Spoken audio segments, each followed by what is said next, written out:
To the emperors, Marcus Aurelius Antoninus and Lucius Aurelius Commodus, conquerors of Armenia and Sarmatia, and more than all, philosophers, injustice shown towards the Christians. In your empire, greatest of sovereigns, different nations have different customs and laws, and no one is hindered by law or fear of punishment from following his ancestral usages, however ridiculous these may be. A citizen of Ilium calls Hector a god and pays divine honors to Helen, taking her for Adrasteia. The Lacedaemonian venerates Agamemnon as Zeus, and Philinoo the daughter of Tyndarus, and the man of Tenedos worships Tennis. The Athenian sacrifices to Erechtheus as Poseidon. The Athenians also perform religious rites and celebrate mysteries in honor of Agralis and Pandrosus, women who were deemed guilty of impiety for opening the box. In short, among every nation and people, men offer whatever sacrifices and celebrate whatever mysteries they please. The Egyptians reckon among their gods even cats and crocodiles and serpents and asps and dogs. And to all these both you and the laws give permission so to act, deeming on the one hand that to believe in no god at all is impious and wicked, and on the other that it is necessary for each man to worship the gods he prefers, in order that, through fear of the deity, men may be kept from wrongdoing. But why? For do not, like the multitude, be led astray by hearsay. Why is a mere name odious to you? Names are not deserving of hatred. It is the unjust act that calls for penalty and punishment. And accordingly, with admiration of your mildness and gentleness, and your peaceful and benevolent disposition towards every man, individuals live in the possession of equal rights, and the cities, according to their rank, share in equal honor, and the whole empire, under your intelligent sway, enjoys profound peace. But for us who are called Christians, you have not in like manner cared. But although we commit no wrong, nay, as will appear in the sequel of this discourse, are of all men most piously and righteously disposed towards the deity and towards your government, you allow us to be harassed, plundered, and persecuted, the multitude making war upon us for our name alone. We venture, therefore, to lay a statement of our case before you, and you will learn from this discourse that we suffer unjustly and contrary to all law and reason, and we beseech you to bestow some consideration upon us also, that we may cease at length to be slaughtered at the instigation of false accusers. For the fine imposed by our persecutors does not aim merely at our property, nor their insults at our reputation, nor the damage they do us at any other of our greater interests. These we hold in contempt, though to the generality they appear matters of great importance. For we have learned not only not to return blow for blow, nor to go to law with those who plunder and rob us, but to those who smite us on one side of the face to offer the other side also, and to those who take away our coat to give likewise our cloak. But when we have surrendered our property, they plot against our very bodies and souls, pouring upon us wholesale charges of crimes of which we are guiltless even in thought, but which belong to these idle praters themselves and to the whole tribe of those who are like them. If, indeed, anyone can convict us of a crime, be it small or great, we do not ask to be excused from punishment, but are prepared to undergo the sharpest and most merciless inflictions. But if the accusation relates merely to our name, and it is undeniable that up to the present time the stories told about us rest on nothing better than the common undiscriminating popular talk, nor has any Christian been convicted of crime, it will devolve on you, illustrious and benevolent and most learned sovereigns, to remove by law this despiteful treatment, so that, as throughout the world both individuals and cities partake of your beneficence, we also may feel grateful to you, exulting that we are no longer the victims of false accusation. For it does not comport with your justice that others, when charged with crimes, should not be punished till they are convicted, but that in our case the name we bear should have more force than the evidence adduced on the trial. When the judges, instead of inquiring whether the person arraigned have committed any crime, vent their insults on the name, as if that were itself a crime. But no name in and by itself is reckoned either good or bad.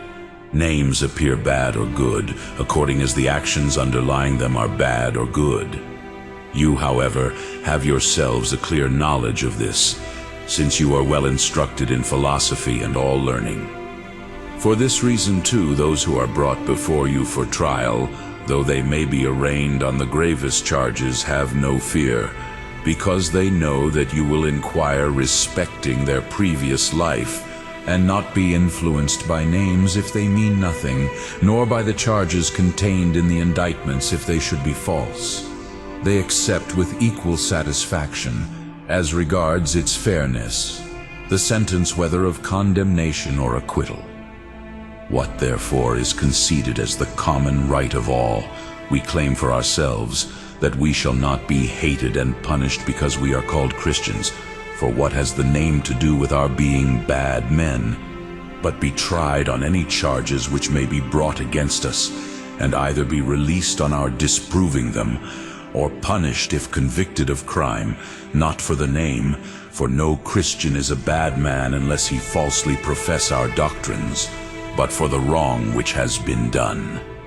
It is thus that we see the philosophers judged. None of them before trial is deemed by the judge either good or bad on account of his science or art. But if found guilty of wickedness, he is punished, without thereby affixing any stigma on philosophy. For he is a bad man for not cultivating philosophy in a lawful manner, but science is blameless. While if he refutes the false charges, he is acquitted. Let this equal justice, then, be done to us. Let the life of the accused persons be investigated, but let the name stand free from all imputation. I must at the outset of my defense entreat you, illustrious emperors, to listen to me impartially, not to be carried away by the common irrational talk and prejudge the case, but to apply your desire of knowledge and love of truth to the examination of our doctrine also.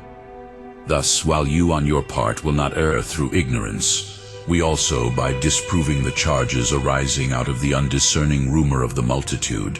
shall cease to be assailed.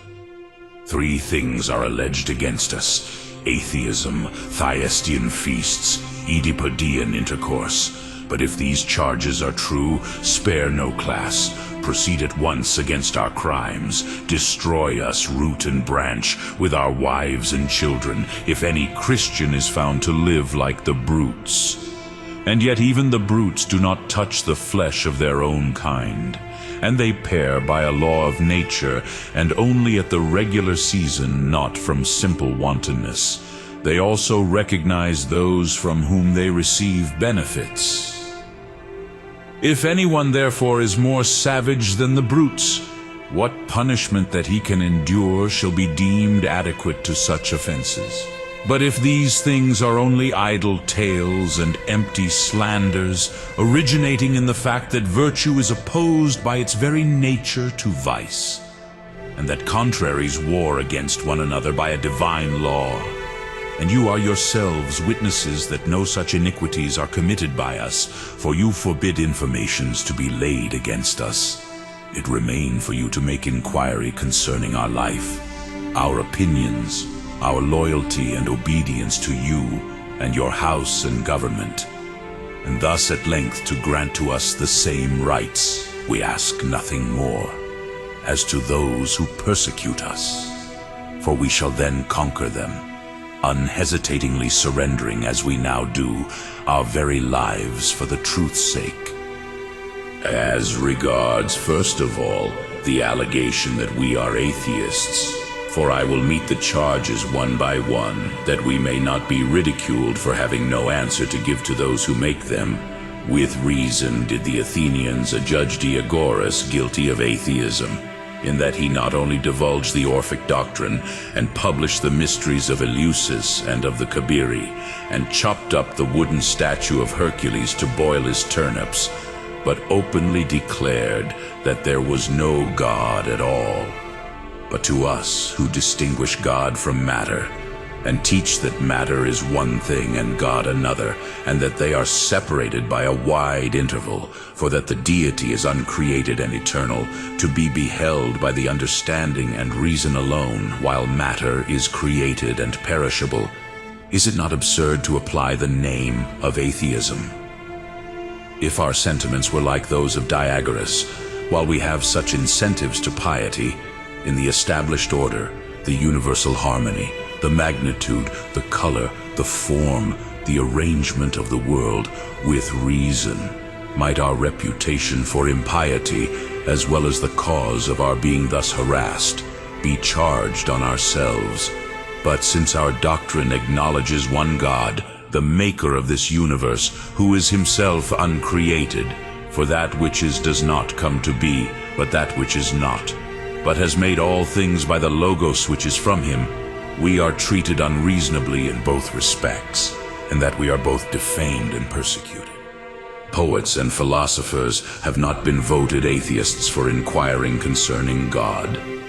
Euripides, speaking of those who, according to popular preconception, are ignorantly called gods, says doubtingly,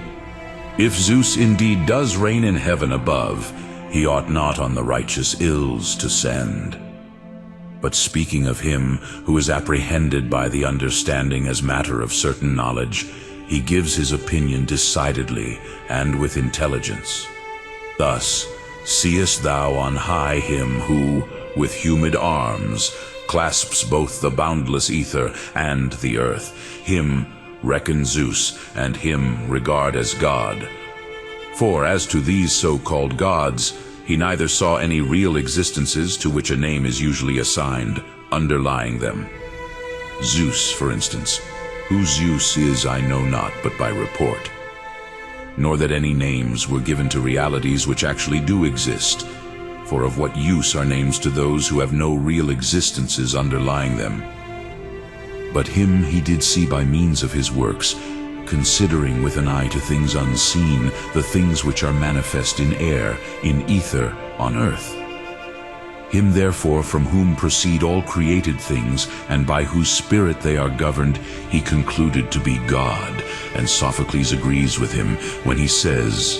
"There is one God, in truth there is but one, who made the heavens, and the broad earth beneath." Euripides is speaking of the nature of God, which fills his works with beauty, and teaching both where God must be, and that he must be one. Philolaus, too, when he says that all things are included in God as in a stronghold, teaches that he is one, and that he is superior to matter. Lysis and Opsimus thus define God. The one says that he is an ineffable number, the other that he is the excess of the greatest number beyond that which comes nearest to it. So that since 10 is the greatest number according to the Pythagoreans, being the tetractys, and containing all the arithmetic and harmonic principles, and the 9 stands next to it, God is a unit, that is one, for the greatest number exceeds the next least by 1. Then there are Plato and Aristotle. Not that I'm about to go through all that the philosophers have said about God, as if I wish to exhibit a complete summary of their opinions. For I know that as you excel all men in intelligence and in the power of your rule, in the same proportion do you surpass them all in an accurate acquaintance with all learning, cultivating as you do each several branch with more success than even those who have devoted themselves exclusively to anyone. But inasmuch as it is impossible to demonstrate without the citation of names that we are not alone in confining the notion of God to unity, I have ventured on an enumeration of opinions. Plato then says, "To find out the maker and father of this universe is difficult, and when found, it is impossible to declare him to all, conceiving of one uncreated and eternal God. And if he recognizes others as well, such as the sun, moon, and stars, yet he recognizes them as created, gods, offspring of gods, of whom I am the maker, and the father of works which are indissoluble apart from my will. But whatever is compounded can be dissolved. If therefore Plato is not an atheist for conceiving of one uncreated God, the framer of the universe, neither are we atheists who acknowledge and firmly hold that he is God, who has framed all things by the Logos and holds them in being by his Spirit. Aristotle again and his followers, recognizing the existence of one whom they regard as a sort of compound living creature, speak of God as consisting of soul and body, thinking his body to be the ethereal space and the planetary stars and the sphere of the fixed stars moving in circles, but his soul the reason which presides over the motion of the body, itself not subject to motion, but becoming the cause of motion to the other. The Stoics also, although by the appellations they employ to suit the changes of matter, which they say is permeated by the Spirit of God, they multiply the deity in name, yet in reality they consider God to be one. For if God is an artistic fire advancing methodically to the production of the several things in the world, embracing in himself all the seminal principles by which each thing is produced in accordance with fate, and if his Spirit pervades the whole world, then God is one according to them, being named Zeus in respect of the fervid part of matter, and Hera in respect of the air, and called by other names in respect of that particular part of matter which he pervades. Since therefore the unity of the deity is confessed by almost all, even against their will, when they come to treat of the first principles of the universe, and we in our turn likewise assert that he who arranged this universe is God, why is it that they can say and write with impunity what they please concerning the deity, but that against us a law lies in force, though we are able to demonstrate what we apprehend and justly believe, namely, that there is one God, with proofs and reasons accordant with truth. For poets and philosophers, as to other subjects, so also to this, have applied themselves in the way of conjecture, moved by reason of their affinity with the afflatus from God, each one by his own soul, to try whether he could find out and apprehend the truth. But they have not been found competent fully to apprehend it, because they thought fit to learn, not from God concerning God, but each one from himself. Hence they came each to his own conclusion respecting God and matter and forms and the world.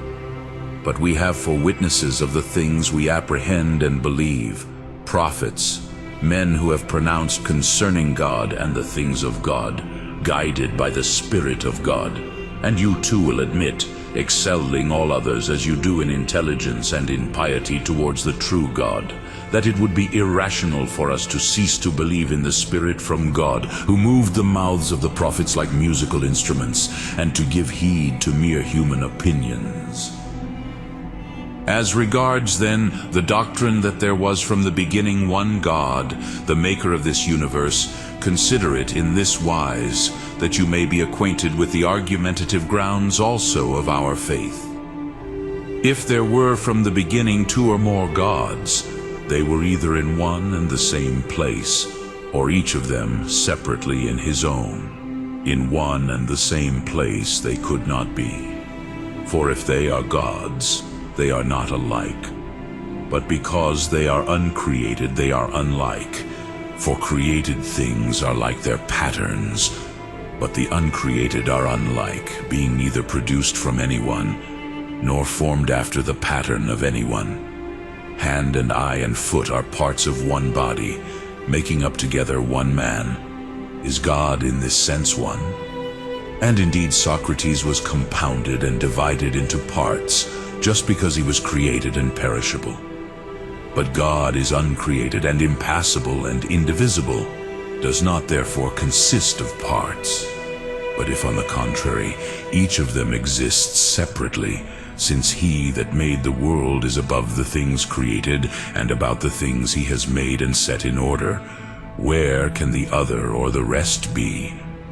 For if the world, being made spherical, is confined within the circles of heaven, and the Creator of the world is above the things created, managing that by his providential care of these, what place is there for the second God, or for the other gods? For he is not in the world because it belongs to the other, nor about the world, for God the maker of the world is above it. But if he is neither in the world nor about the world, for all that surrounds it is occupied by this one, where is he? Is above the world and the first God, in another world or about another. But if he is in another or about another, then he is not about us, for he does not govern the world, nor is his power great, for he exists in a circumscribed space. But if he is neither in another world, for all things are filled by the other, nor about another, for all things are occupied by the other, he clearly does not exist at all, for there is no place in which he can be. Or what does he do, seeing that there is another to whom the world belongs? And he is above the maker of the world, and yet is neither in the world nor about the world. Is there then some other place where he can stand? But God and what belongs to God are above him, and what too shall be the place, seeing that the other fills the regions which are above the world? Perhaps he exerts a providential care? By no means. And yet, unless he does so, he has done nothing. If then, he neither does anything nor exercises providential care, and if there is not another place in which he is, then this being of whom we speak is the one God from the beginning, and the sole maker of the world. If we satisfied ourselves with advancing such considerations as these, our doctrines might by some be looked upon as human. But since the voices of the prophets confirm our arguments, for I think that you also, with your great zeal for knowledge and your great attainments in learning, cannot be ignorant of the writings either of Moses or of Isaiah and Jeremiah, and the other prophets who, lifted in ecstasy above the natural operations of their minds, by the impulses of the divine Spirit, uttered the things with which they were inspired, the Spirit making use of them as a flute player breathes into a flute. What then do these men say? The Lord is our God, no other can be compared with him. And again, I am God, the first and the last, and besides me there is no God. In like manner, before me there was no other God, and after me there shall be none. I am God, and there is none besides me. And as to his greatness, heaven is my throne, and the earth is the footstool of my feet. What house will ye build for me, or what is the place of my rest? But I leave it to you, when you meet with the books themselves, to examine carefully the prophecies contained in them, that you may on fitting grounds defend us from the abuse cast upon us. That we are not atheists. Therefore, seeing that we acknowledge one God, uncreated, eternal, invisible, impassible, incomprehensible, illimitable,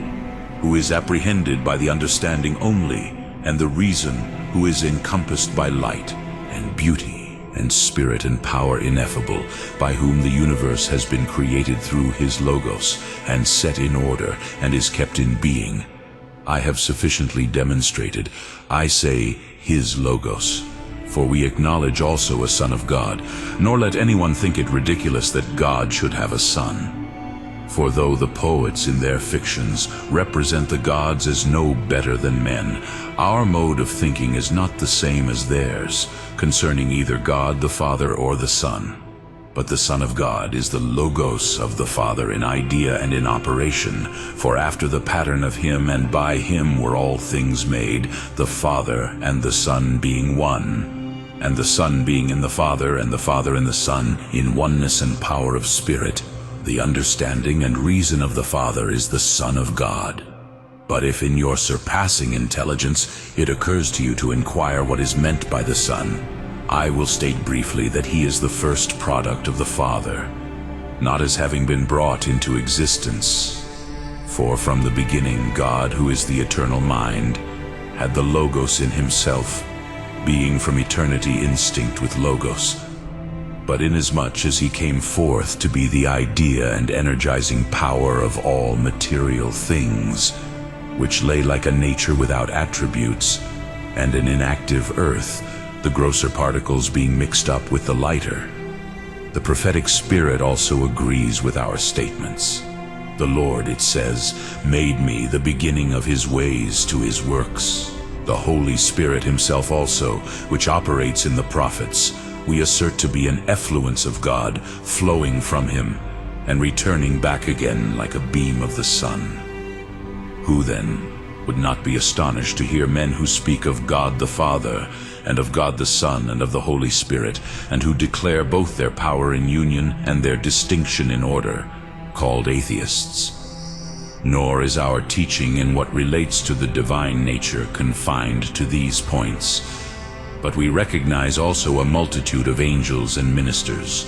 whom God, the maker and framer of the world, distributed and appointed to their several posts by his Logos, to occupy themselves about the elements, and the heavens, and the world,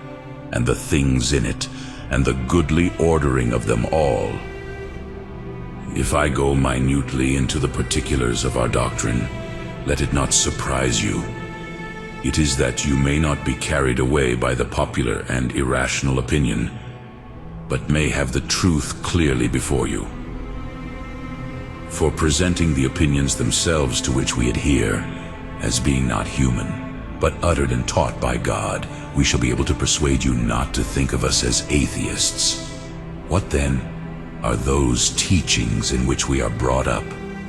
I say unto you, love your enemies, bless them that curse you, pray for them that persecute you, that ye may be the sons of your Father who is in heaven, who causes his sun to rise on the evil and the good, and sends rain on the just and the unjust. Allow me here to lift up my voice boldly in loud and audible outcry, pleading as I do before philosophic princes. For who of those that reduce syllogisms and clear up ambiguities and explain etymologies, or of those who teach homonyms and synonyms and predicaments and axioms, and what is the subject and what the predicate, and who promise their disciples by these and such instructions to make them happy? Who of them have so purged their souls as, instead of hating their enemies, to love them, and instead of speaking ill of those who have reviled them, to abstain from which is of itself an evidence of no mean forbearance, to bless them, and to pray for those who plot against their lives? On the contrary, they never cease with evil intent to search out skillfully the secrets of their art, and are ever bent on working some ill, making the art of words and not the exhibition of deeds their business and profession. But among us you will find uneducated persons, and artisans, and old women who, if they are unable in words to prove the benefit of our doctrine, yet by their deeds exhibit the benefit arising from their persuasion of its truth. They do not rehearse speeches, but exhibit good works. When struck, they do not strike again. When robbed, they do not go to law. They give to those that ask of them, and love their neighbors as themselves. Should we then, unless we believe that a God presides over the human race, thus purge ourselves from evil? Most certainly not. But because we are persuaded that we shall give an account of everything in the present life to God, who made us and the world, we adopt a temperate and benevolent and generally despised method of life, believing that we shall suffer no such great evil here, even should our lives be taken from us, compared with what we shall there receive for our meek and benevolent and moderate life from the great Judge. Plato indeed has said that Minos and Rhadamanthus will judge and punish the wicked. But we say that, even if a man be Minos or Rhadamanthus himself, or their father, even he will not escape the judgment of God. Are then those who consider life to be comprised in this: let us eat and drink, for tomorrow we die? and who regard death as a deep sleep and forgetfulness. Sleep and death, twin brother, to be accounted pious, while men who reckon the present life of very small worth indeed, and who are conducted to the future life by this one thing alone, that they know God and his Logos. What is the oneness of the Son with the Father? What the communion of the Father with the Son? What is the Spirit? What is the unity of these three? The Spirit, the Son, the Father, and their distinction in unity. And who know that the life for which we look is far better than can be described in words,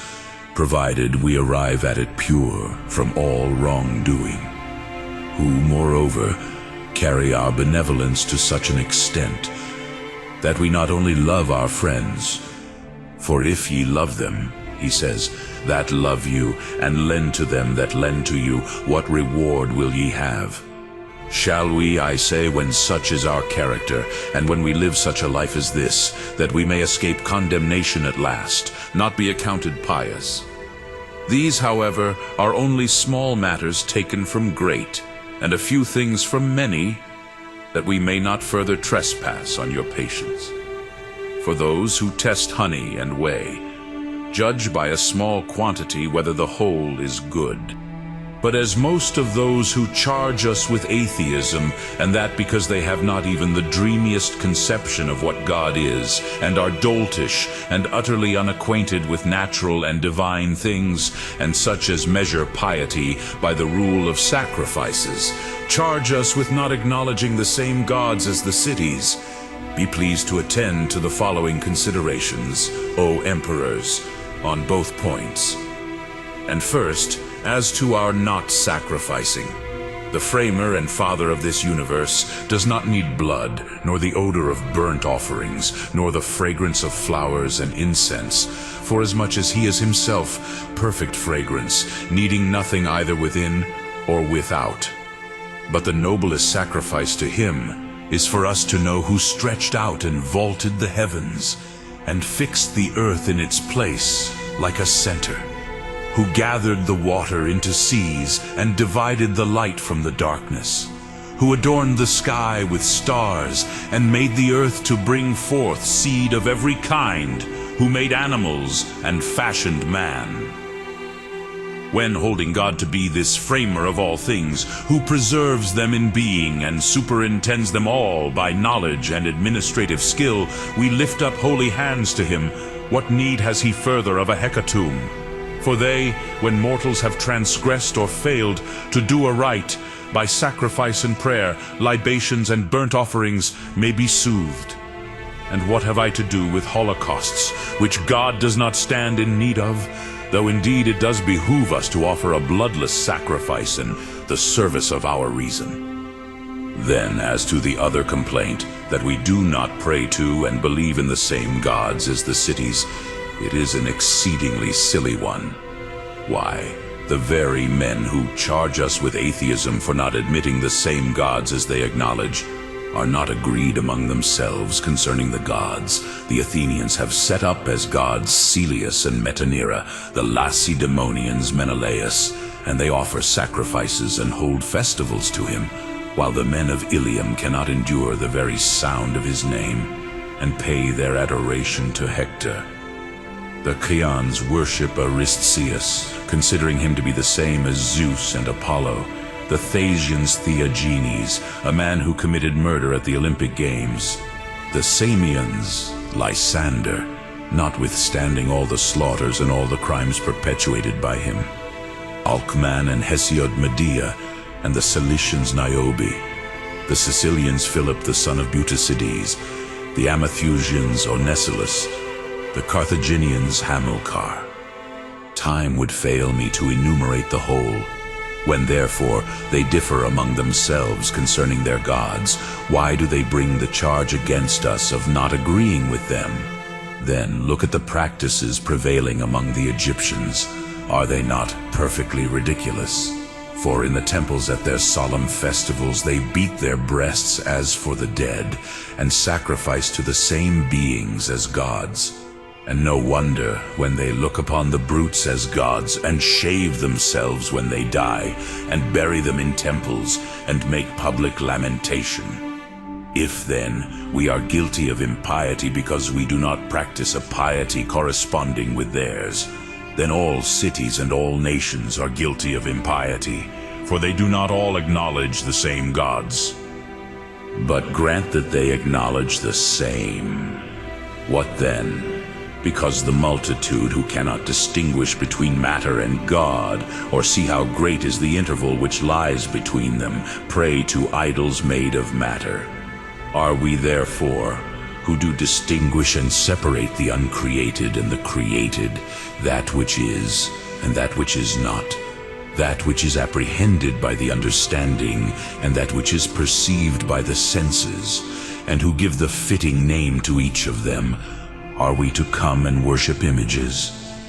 If indeed matter and God are the same, two names for one thing, then certainly, and not regarding stocks and stones, gold and silver as gods, we are guilty of impiety. But if they are at the greatest possible remove from one another, as far asunder as the artist and the materials of his art, why are we called to account? For as is the potter and the clay, matter being the clay, and the artist the potter, so is God, the framer of the world, and matter, which is subservient to him for the purposes of his art. But as the clay cannot become vessels of itself without art, so neither did matter, which is capable of taking all forms, receive, apart from God the framer, distinction and shape and order. And as we do not hold the pottery of more worth than him who made it, nor the vessels of glass and gold than him who wrought them, but if there is anything about them elegant in art, we praise the artificer, and it is he who reaps the glory of the vessels. Even so with matter and God, the glory and honor of the orderly arrangement of the world belongs of right not to matter, but to God, the framer of matter. So that, if we were to regard the various forms of matter as gods, we should seem to be without any sense of the true God,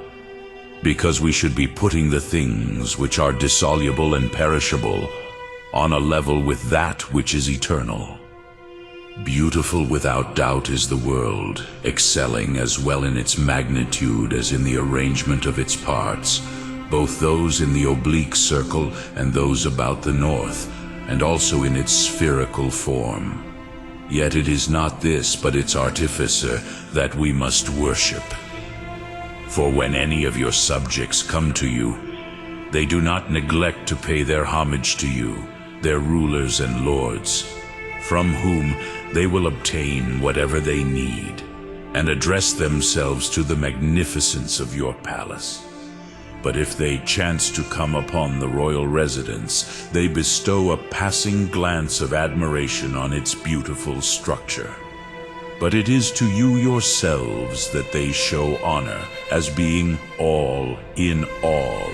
You sovereigns indeed rear and adorn your palaces for yourselves. But the world was not created because God needed it.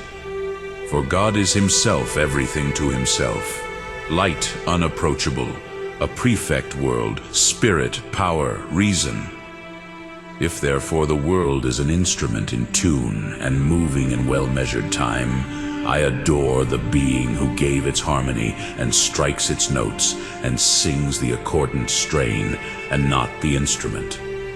For at the musical contests, the adjudicators do not pass by the lute players and crown the lutes. Whether then, as Plato says, the world be a product of divine art, I admire its beauty and adore the artificer, or whether it be his essence and body, as the Peripatetics affirm, we do not neglect to adore God, who is the cause of the motion of the body, and descend to the poor and weak elements, adoring in the impassible air, as they term it, passible matter. Or if anyone apprehends the several parts of the world to be powers of God, we do not approach and do homage to the powers, but their Maker and Lord. I do not ask of matter what it has not to give, nor passing God by do I pay homage to the elements, which can do nothing more than what they were bidden. For although they are beautiful to look upon by reason of the art of their framer, yet they still have the nature of matter. And to this view Plato also bears testimony. For, says he, you that which is called heaven and earth has received many blessings from the Father, but yet partakes of body. Hence it cannot possibly be free from change. If, therefore, while I admire the heavens and the elements in respect of their art, I do not worship them as gods, knowing that the law of dissolution is upon them, how can I call those objects gods of which I know the makers to be men? Attend, I beg, to a few words on this subject. An apologist must adduce more precise arguments than I have yet given, both concerning the names of the gods, to show that they are of recent origin, and concerning their images, to show that they are, so to say, but of yesterday. You yourselves, however, are thoroughly acquainted with these matters, since you are versed in all departments of knowledge, and are beyond all other men familiar with the ancients. I assert, then, that it was Orpheus, and Homer, and Hesiod, who gave both genealogies and names to those whom they call gods. Such, too, is the testimony of Herodotus. My opinion, he says, is that Hesiod and Homer preceded me by 400 years, and no more, and it was they who framed a theogony for the Greeks, and gave the gods their names, and assigned them their several honors and functions, and described their forms. Representations of the gods, again, were not in use at all, so long as statuary and painting and sculpture were unknown. Nor did they become common until Saurius the Samian, and Crato the Sicyonian, and Cleanthes the Corinthian and the Corinthian damsel appeared, when drawing an outline was invented by Saurius, who sketched a horse in the sun, and painting by Crato, who painted in oil on a whitened tablet the outlines of a man and woman.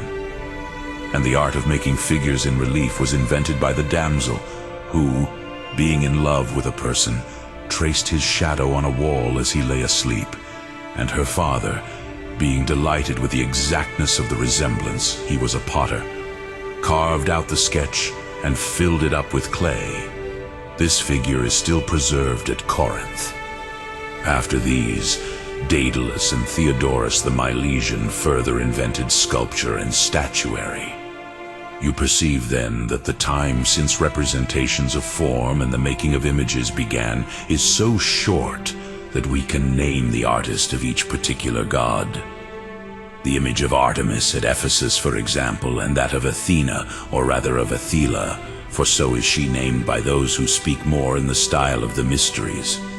For thus was the ancient image made of the olive tree called,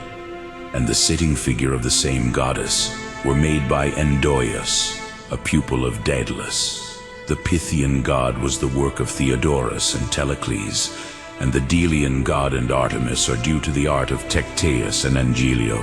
Hera in Samos and in Argos came from the hands of Smilus, and the other statues were by Phidias. Aphrodite the courtesan in Cnidus is the production of Praxiteles. Asclepius in Epidaurus is the work of Phidias. In a word, of not one of these statues can it be said that it was not made by man.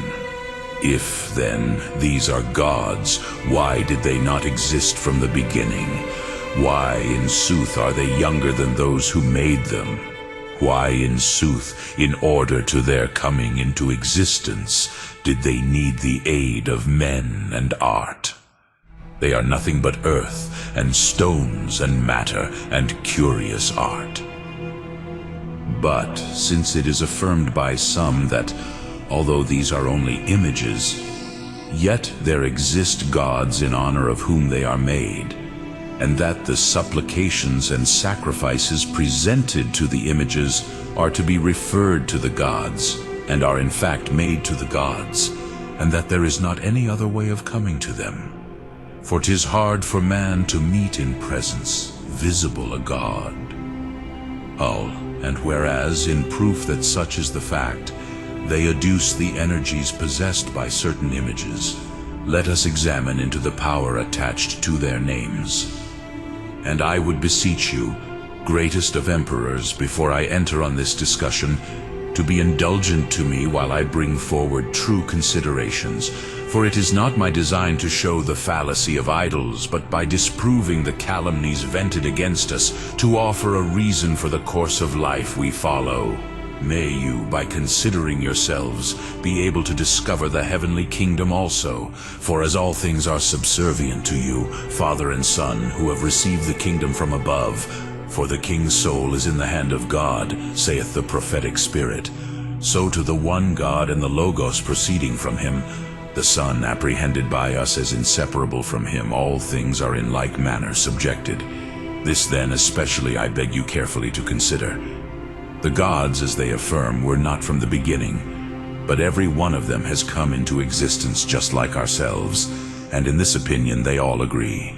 Homer speaks of old Oceanus, the sire of gods, and Tethys, and Orpheus, who moreover was the first to invent their names, and recounted their births, and narrated the exploits of each, and is believed by them to treat with greater truth than others of divine things, whom Homer himself follows in most matters, especially in reference to the gods.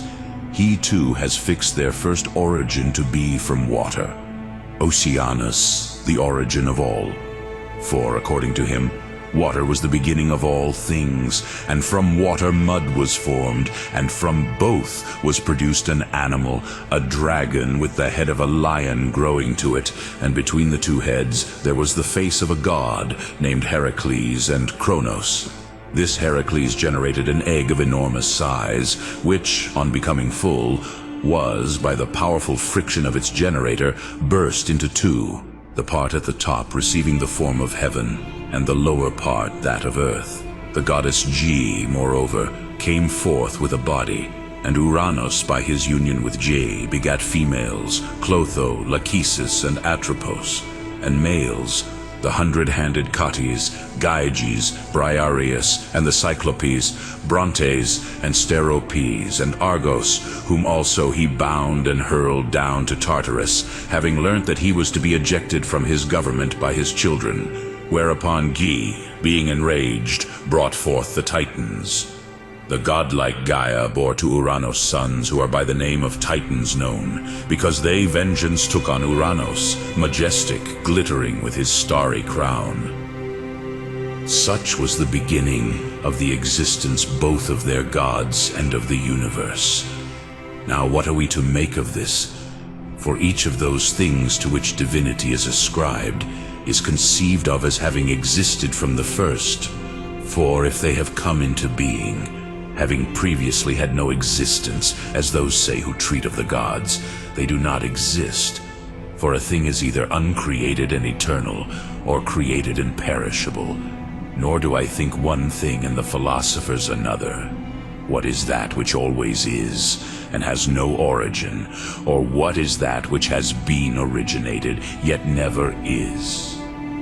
Discoursing of the intelligible and the sensible, Plato teaches that that which always is, the intelligible, is unoriginated, but that that which is not, the sensible, is originated, beginning to be and ceasing to exist. In like manner, the Stoics also say that all things will be burnt up and will again exist, the world receiving another beginning. But if, although there is, according to them, a twofold cause, one active and governing, namely providence, the other passive and changeable, namely matter, it is nevertheless impossible for the world, even though under the care of providence, to remain in the same state because it is created. How can the constitution of these gods remain,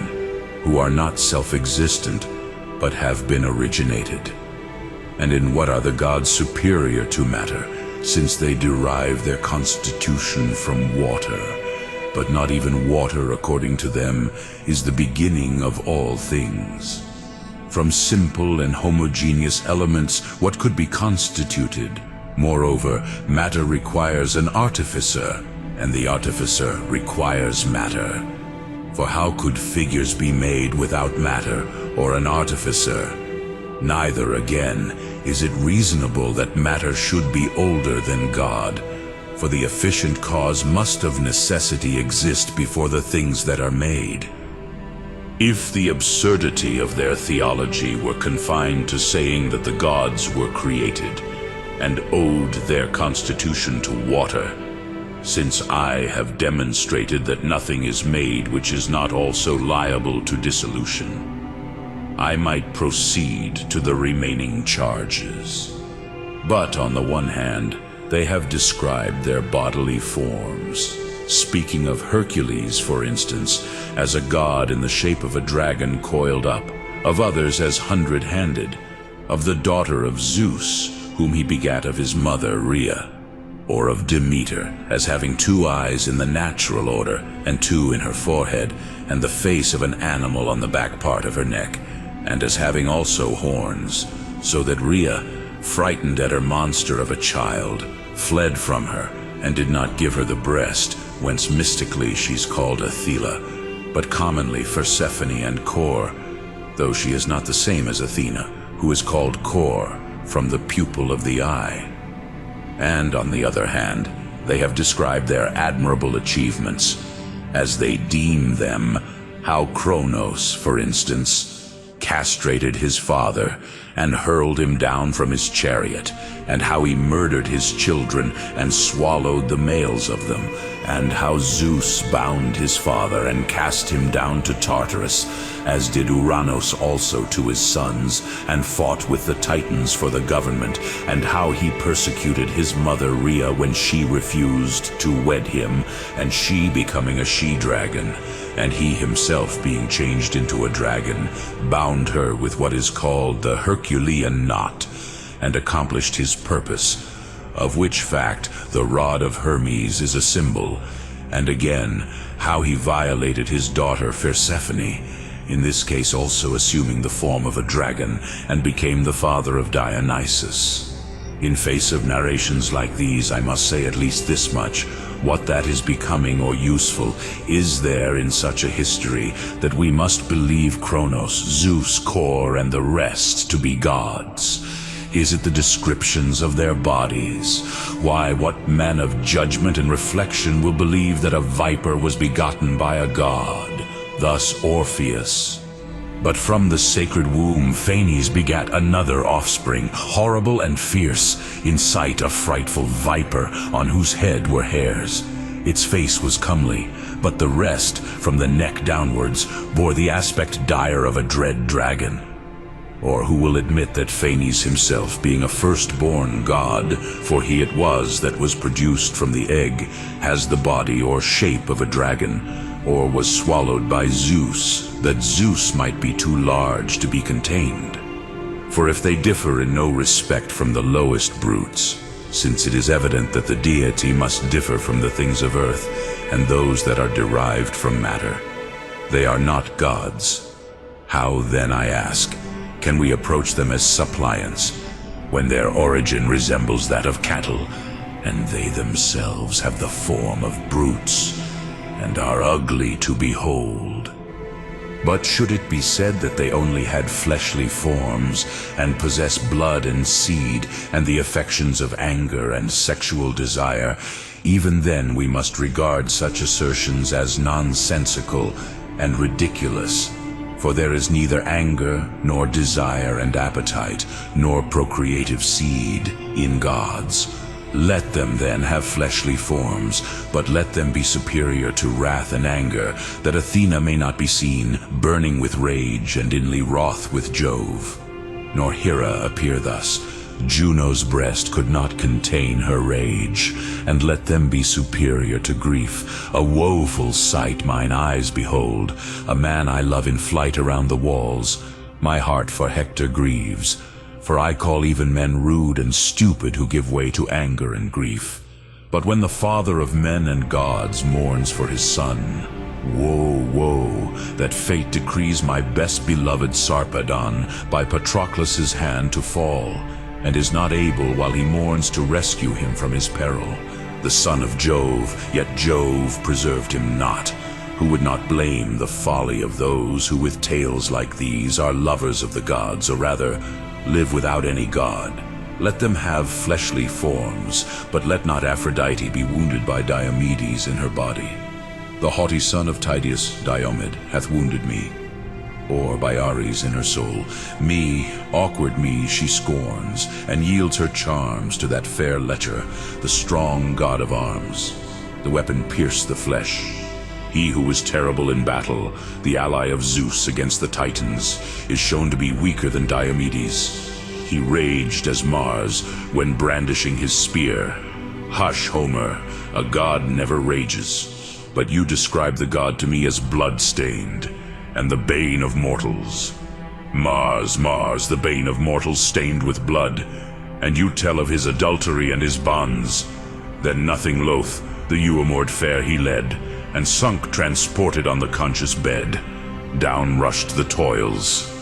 Do they not pour forth impious stuff of this sort in abundance concerning the gods? Uranos is castrated, Kronos is bound, and thrust down to Tartarus. The Titans revolt, Styx dies in battle.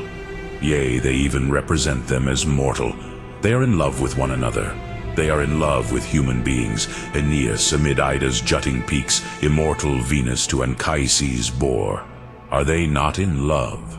Do they not suffer? Nay, verily they are gods, and desire cannot touch them. Even though a god assume flesh in pursuance of a divine purpose, is he therefore the slave of desire? For never yet did such a flood of love, for goddess or for mortal, fill my soul.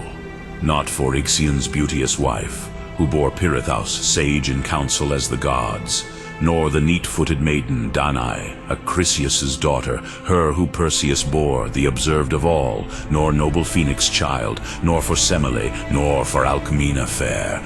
no, nor for Ceres, golden-tressed queen, nor for Latona bright, nor for thyself. He is created, he is perishable, with no trace of a god in him. Nay, they are even the hired servants of men. Admetus halls, in which I have endured, to praise the menial table, though a god. And they tend cattle, and coming to this land, I cattle fed, for him that was my host, and kept this house. Admetus therefore was superior to the god. O prophet and wise one, and who canst foresee for others the things that shall be, thou didst not divine the slaughter of thy beloved, but didst even kill him with thine own hand, dear as he was. And I believed Apollo's mouth divine was full of truth, as well as prophet's art. The very one who sings while at the feast, the one who said these things, alas, is he who slew my son. But perhaps these things are poetic vagary, and there is some natural explanation of them, such as this by Empedocles. Let Jove be fire, and Juno source of life, with Pluto and Nestus, who bathes with tears the human founts. If then Zeus is fire, and Hera the earth, and Aidoneus the air, and Nestus water, and these are elements, fire, water, air, none of them is a god, neither Zeus nor Hera nor Aidoneus. For from matter separated into parts by God is their constitution and origin. Fire, water, earth, and the air's gentle height, and harmony with these. Here are things which without harmony cannot abide, which would be brought to ruin by strife. How then can anyone say that they are gods? Friendship, according to Empedocles, has an aptitude to govern. Things that are compounded are governed, and that which is apt to govern has the dominion. So that if we make the power of the governed and the governing one and the same, we shall be unawares to ourselves, putting perishable and fluctuating and changeable matter on an equality with the uncreated and eternal and ever self-accordant God. Zeus is, according to the Stoics, the fervid part of nature. Hera is the air, the very name if it be joined to itself, signifying this. Poseidon is what is drunk. But these things are by different persons explained of natural objects in different ways. Some call Zeus twofold masculine, feminine air, others the season which brings about mild weather, on which account it was that he alone escaped from Kronos. But to the Stoics it may be said, If you acknowledge one God, the supreme and uncreated and eternal one, and as many compound bodies as there are changes of matter, and say that the Spirit of God which pervades matter obtains according to its variations a diversity of names, the forms of matter will become the body of God. But when the elements are destroyed in the conflagration, the names will necessarily perish, along with the forms, the Spirit of God alone remaining. Who then can believe that those bodies of which the variation according to matter is allied to corruption are gods, but to those who say that Kronos is time and Rhea the earth, and that she becomes pregnant by Kronos and brings forth when she is regarded as the mother of all, and that he begets and devours his offspring, and that the castration is the intercourse of the male with the female, which cuts off the seed and casts it into the womb, and generates a human being who has in himself the sexual desire, which is Aphrodite, and that the madness of Kronos is the turn of season, which destroys animate and inanimate things, and that the bonds and Tartarus are time, which is changed by seasons and disappears. To such persons we say, if Kronos is time, he changes. If a season, he turns about. If darkness or frost or the moist part of nature, none of these is abiding. But the deity is immortal and immovable and unalterable, so that neither is Kronos nor his image God. As regards Zeus again, if he is heir, born of Kronos, of which the male part is called Zeus and the female Hera, whence both sister and wife, he is subject to change. If a season he turns about. But the deity neither changes nor shifts about. But why should I trespass on your patience by saying more, when you know so well what has been said by each of those who have resolved these things into nature, or what various writers have thought concerning nature, or what they say concerning Athena, whom they affirm to be the wisdom pervading all things, and concerning Isis, whom they call the birth of all time, from whom all have sprung, and by whom all exist, or concerning Osiris, on whose murder by Typhon his brother Isis with her son Horus sought after his limbs, and finding them honored them with a sepulchre, which sepulchre is to this day called the tomb of Osiris. For whilst they wander up and down about the forms of matter, they miss to find the God, who can only be beheld by the reason, while they deify the elements and their several parts, applying different names to them at different times, calling the sowing of the corn, for instance, Osiris. Hence they say that in the mysteries, on the finding of the members of his body, or the fruits, Isis is thus addressed: we have found, we wish thee joy, the fruit of the vine Dionysus, the vine itself Semele, the heat of the sun the thunderbolt. And yet in fact, they who refer the fables to actual gods do anything rather than add to their divine character, for they do not perceive that by the very defense they make for the gods, they confirm the things which are alleged concerning them.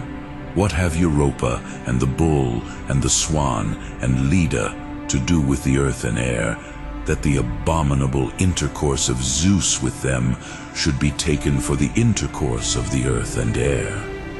But missing to discover the greatness of God, and not being able to rise on high with their reason, for they have no affinity for the heavenly place, they pine away among the forms of matter, and rooted to the earth, deify the changes of the elements, just as if anyone should put the ship he sailed in the place of the steersman.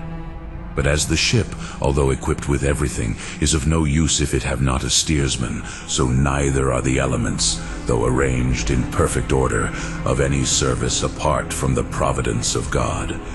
For the ship will not sail of itself, and the elements without their framer will not move. You may say, however, since you excel all men in understanding, how comes it to pass, then, that some of the idols manifest power, if those to whom we erect the statues are not gods? For it is not likely that images destitute of life and motion can of themselves do anything without a mover. that in various places, cities, and nations, certain effects are brought about in the name of idols, we are far from denying. None the more, however, if some have received benefit, and others, on the contrary, suffered harm, shall we deem those to be gods who have produced the effects in either case. But I have made careful inquiry, both why it is that you think the idols to have this power,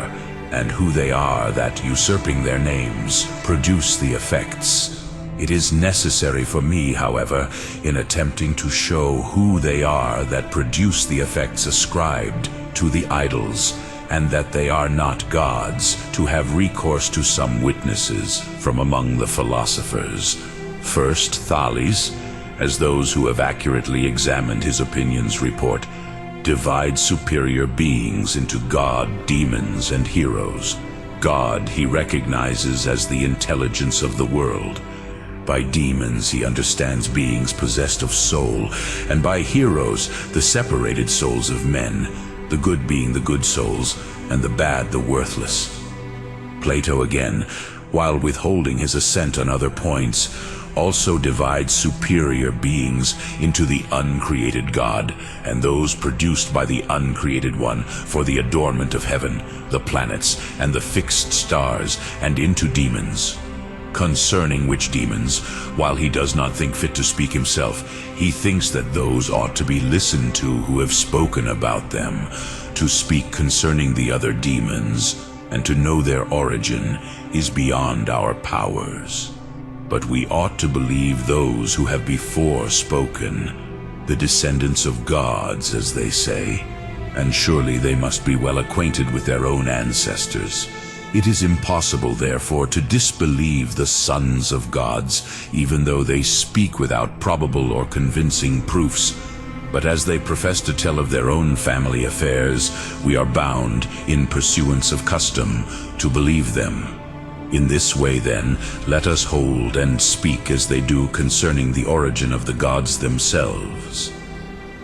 Of Ge and Uranos were born Oceanus and Tethys, and of these Phorcus, Cronos, and Rhea, and the rest. And of Cronos and Rhea, Zeus, Hera, and all the others, who we know are all called their brothers,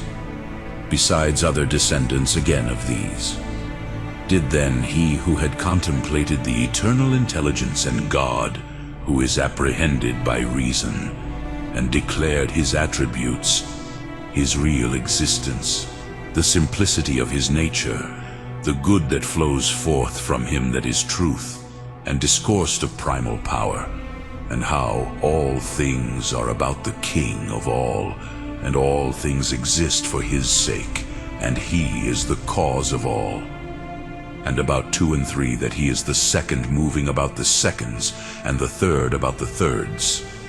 Did this man think that to learn the truth concerning those who are said to have been produced from sensible things,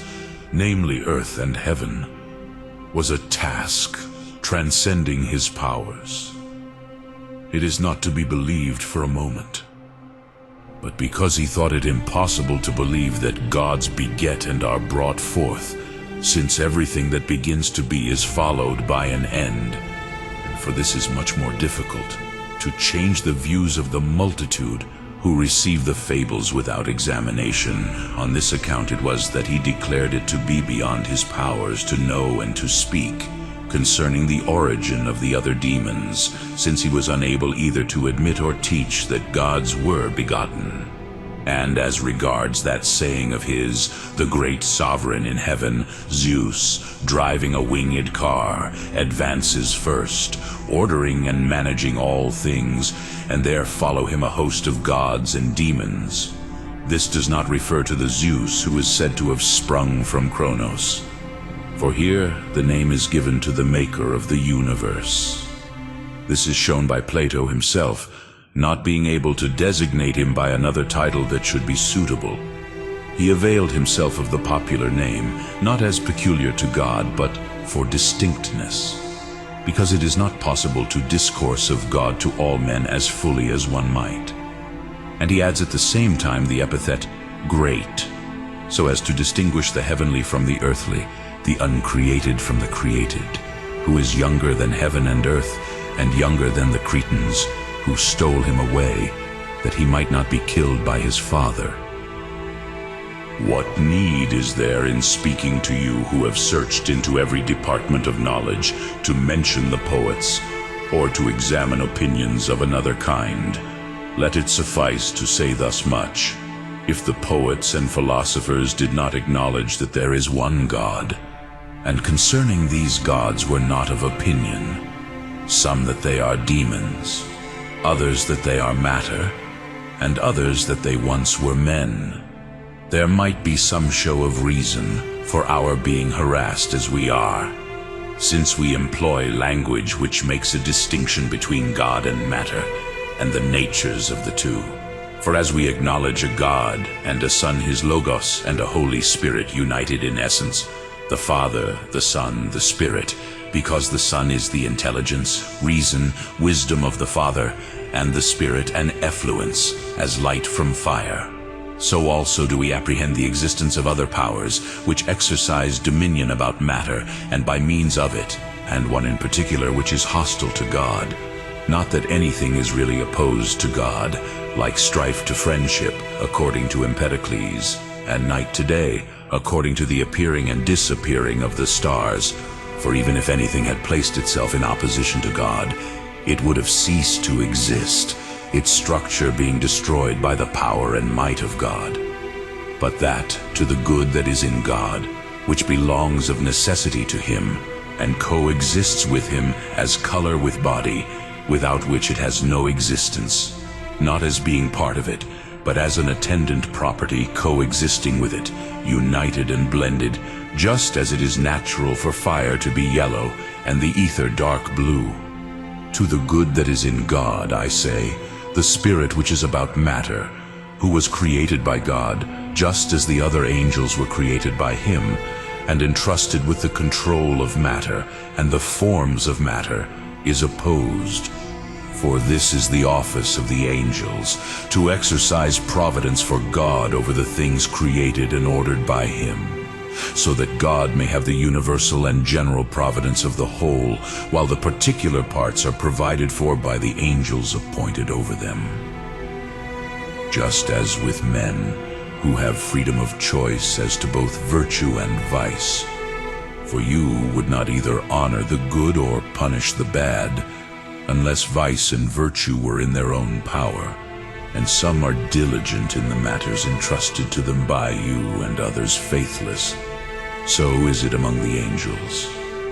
Some free agents you will observe, such as they were created by God, continued in those things for which God had made and over which he had ordained them.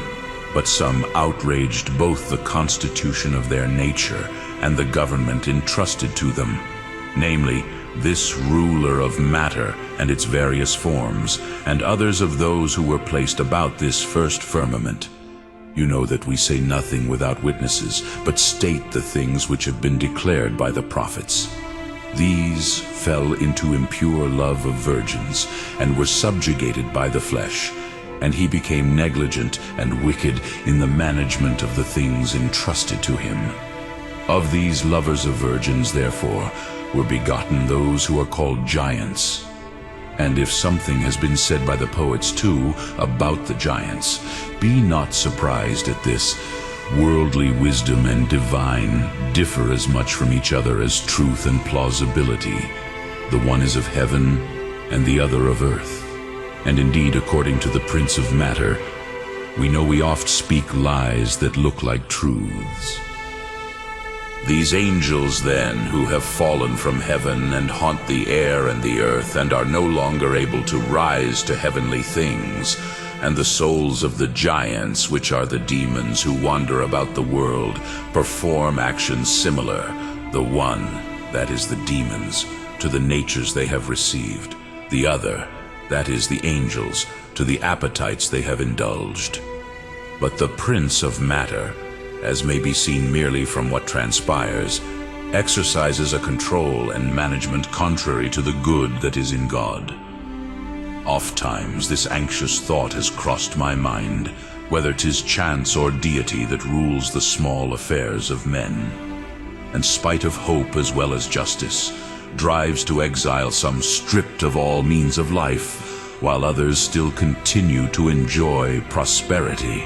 Prosperity and adversity, contrary to hope and justice, made it impossible for Euripides to say to whom belongs the administration of earthly affairs, which is of such a kind that one might say of it, "How then, while seeing these things, can we say there is a race of gods, or yield to laws?" The same thing led Aristotle to say that the things below the heaven are not under the care of providence, although the eternal providence of God concerns itself equally with us below. The earth, let willingness move her or not, must herbs produce, and thus sustain my flocks, and addresses itself to the deserving individually, according to truth and not according to opinion. And all other things, according to the general constitution of nature, are provided for by the law of reason. But because the demoniac movements and operations proceeding from the adverse spirit produce these disorderly sallies, and moreover move men, some in one way and some in another, as individuals and as nations, separately and in common, in accordance with the tendency of matter on the one hand, and of the affinity for divine things on the other, from within and from without. Some who are of no mean reputation have therefore thought that this universe is constituted without any definite order, and is driven hither and thither by an irrational chance. But they do not understand that of those things which belong to the constitution of the whole world, there is nothing out of order or neglected, but that each one of them has been produced by reason, and that therefore they do not transgress the order prescribed to them. And that man himself too, so far as he that made him is concerned, is well ordered both by his original nature, which has one common character for all, and by the constitution of his body, which does not transgress the law imposed upon it, and by the termination of his life, which remains equal and common to all alike, but that, according to the character peculiar to himself and the operation of the ruling prince, and of the demons, his followers, he is impelled and moved in this direction, or in that, notwithstanding that all possess in common the same original constitution of mind. They who draw men to idols then are the aforesaid demons, who are eager for the blood of the sacrifices and lick them. But the gods that please the multitude, and whose names are given to the images, were men, as may be learned from their history. And that it is the demons who act under their names is proved by the nature of their operations. For some castrate, as Rhea, others wound and slaughter, as Artemis, the tauric goddess, puts all strangers to death. I pass over those who lacerate with knives and scourges of bones, and shall not attempt to describe all the kinds of demons. For it is not the part of a god to incite to things against nature. But when the demon plots against a man, he first inflicts some hurt upon his mind. But God, being perfectly good, is eternally doing good, that moreover those who exert the power are not the same as those to whom the statues are erected. Very strong evidence is afforded by Troas and Parium. The one has statues of Nerelinus, a man of our own times, and Parium of Alexander and Proteus. Both the sepulchre and the statue of Alexander are still in the forum. The other statues of Nerelinus then are a public ornament, if indeed a city can be adorned by such objects as these, but one of them is supposed to utter oracles and to heal the sick, and on this account the people of the Troad offer sacrifices to this statue, and overlay it with gold, and hang chaplets upon it. But of the statues of Alexander and Proteus, the latter, you are aware, threw himself into the fire near Olympia. That of Proteus is likewise said to utter oracles, and to that of Alexander, wretched Paris, though in form so fair, thou slave of woman. Sacrifices are offered, and festivals are held at the public cost, as to a god who can hear. Is it then Nerelinus and Proteus and Alexander who exert these energies in connection with the statues, or is it the nature of the matter itself? But the matter is brass, And what can brass do of itself, which may be made again into a different form, as Amasis treated the footpan, as told by Herodotus? And Nerilinus and Proteus and Alexander, what good are they to the sick? For what the image is said now to effect, it effected when Nerilinus was alive and sick. What then? In the first place, the irrational and fantastic movements of the soul about opinions produce a diversity of images from time to time. Some they derive from matter, and some they fashion and bring forth for themselves. And this happens to a soul especially when it partakes of the material spirit and becomes mingled with it, looking not at heavenly things and their maker, but downwards to earthly things, wholly at the earth, as being now mere flesh and blood, and no longer pure spirit. These irrational and fantastic movements of the soul then give birth to empty visions in the mind, by which it becomes madly set on idols. When too a tender and susceptible soul, which has no knowledge or experience of sounder doctrines, and is unaccustomed to contemplate truth, and to consider thoughtfully the Father and Maker of all things, gets impressed with false opinions respecting itself, then the demons who hover about matter, greedy of sacrificial odors and the blood of victims, and ever ready to lead men into error, avail themselves of these delusive movements of the souls of the multitude, and taking possession of their thoughts, cause to flow into the mind empty visions, as if coming from the idols and the statues. And when too a soul of itself, as being immortal, moves conformably to reason, either predicting the future or healing the present, the demons claim the glory for themselves. But it is perhaps necessary, in accordance with what has already been adduced, to say a little about their names. Herodotus then, and Alexander the son of Philip, in his letter to his mother, and each of them is said to have conversed with the priests at Heliopolis and Memphis and Thebes, affirm that they learnt from them that the gods had been men. Herodotus speaks thus: "Of such a nature were, they said, the beings represented by these images. They were very far indeed from being gods. However, in the times anterior to them, it was otherwise. Then Egypt had gods for its rulers, who dwelt upon the earth with men, one being always supreme above the rest. The last of these was Horus, the son of Osiris, called by the Greeks Apollo. He deposed Typhon, and ruled over Egypt as its last god-king. Osiris is named Dionysus, Bacchus, by the Greeks. Almost all the names of the gods came into Greece from Egypt. Apollo was the son of Dionysus and Isis, as Herodotus likewise affirms. According to the Egyptians, Apollo and Diana are the children of Bacchus and Isis, while Latona is their nurse and their preserver. These beings of heavenly origin they had for their first kings, partly from ignorance of the true worship of the deity, partly from gratitude for their government. They esteemed them as gods together with their wives. The male kine, if clean, and the male calves are used for sacrifice by the Egyptians universally,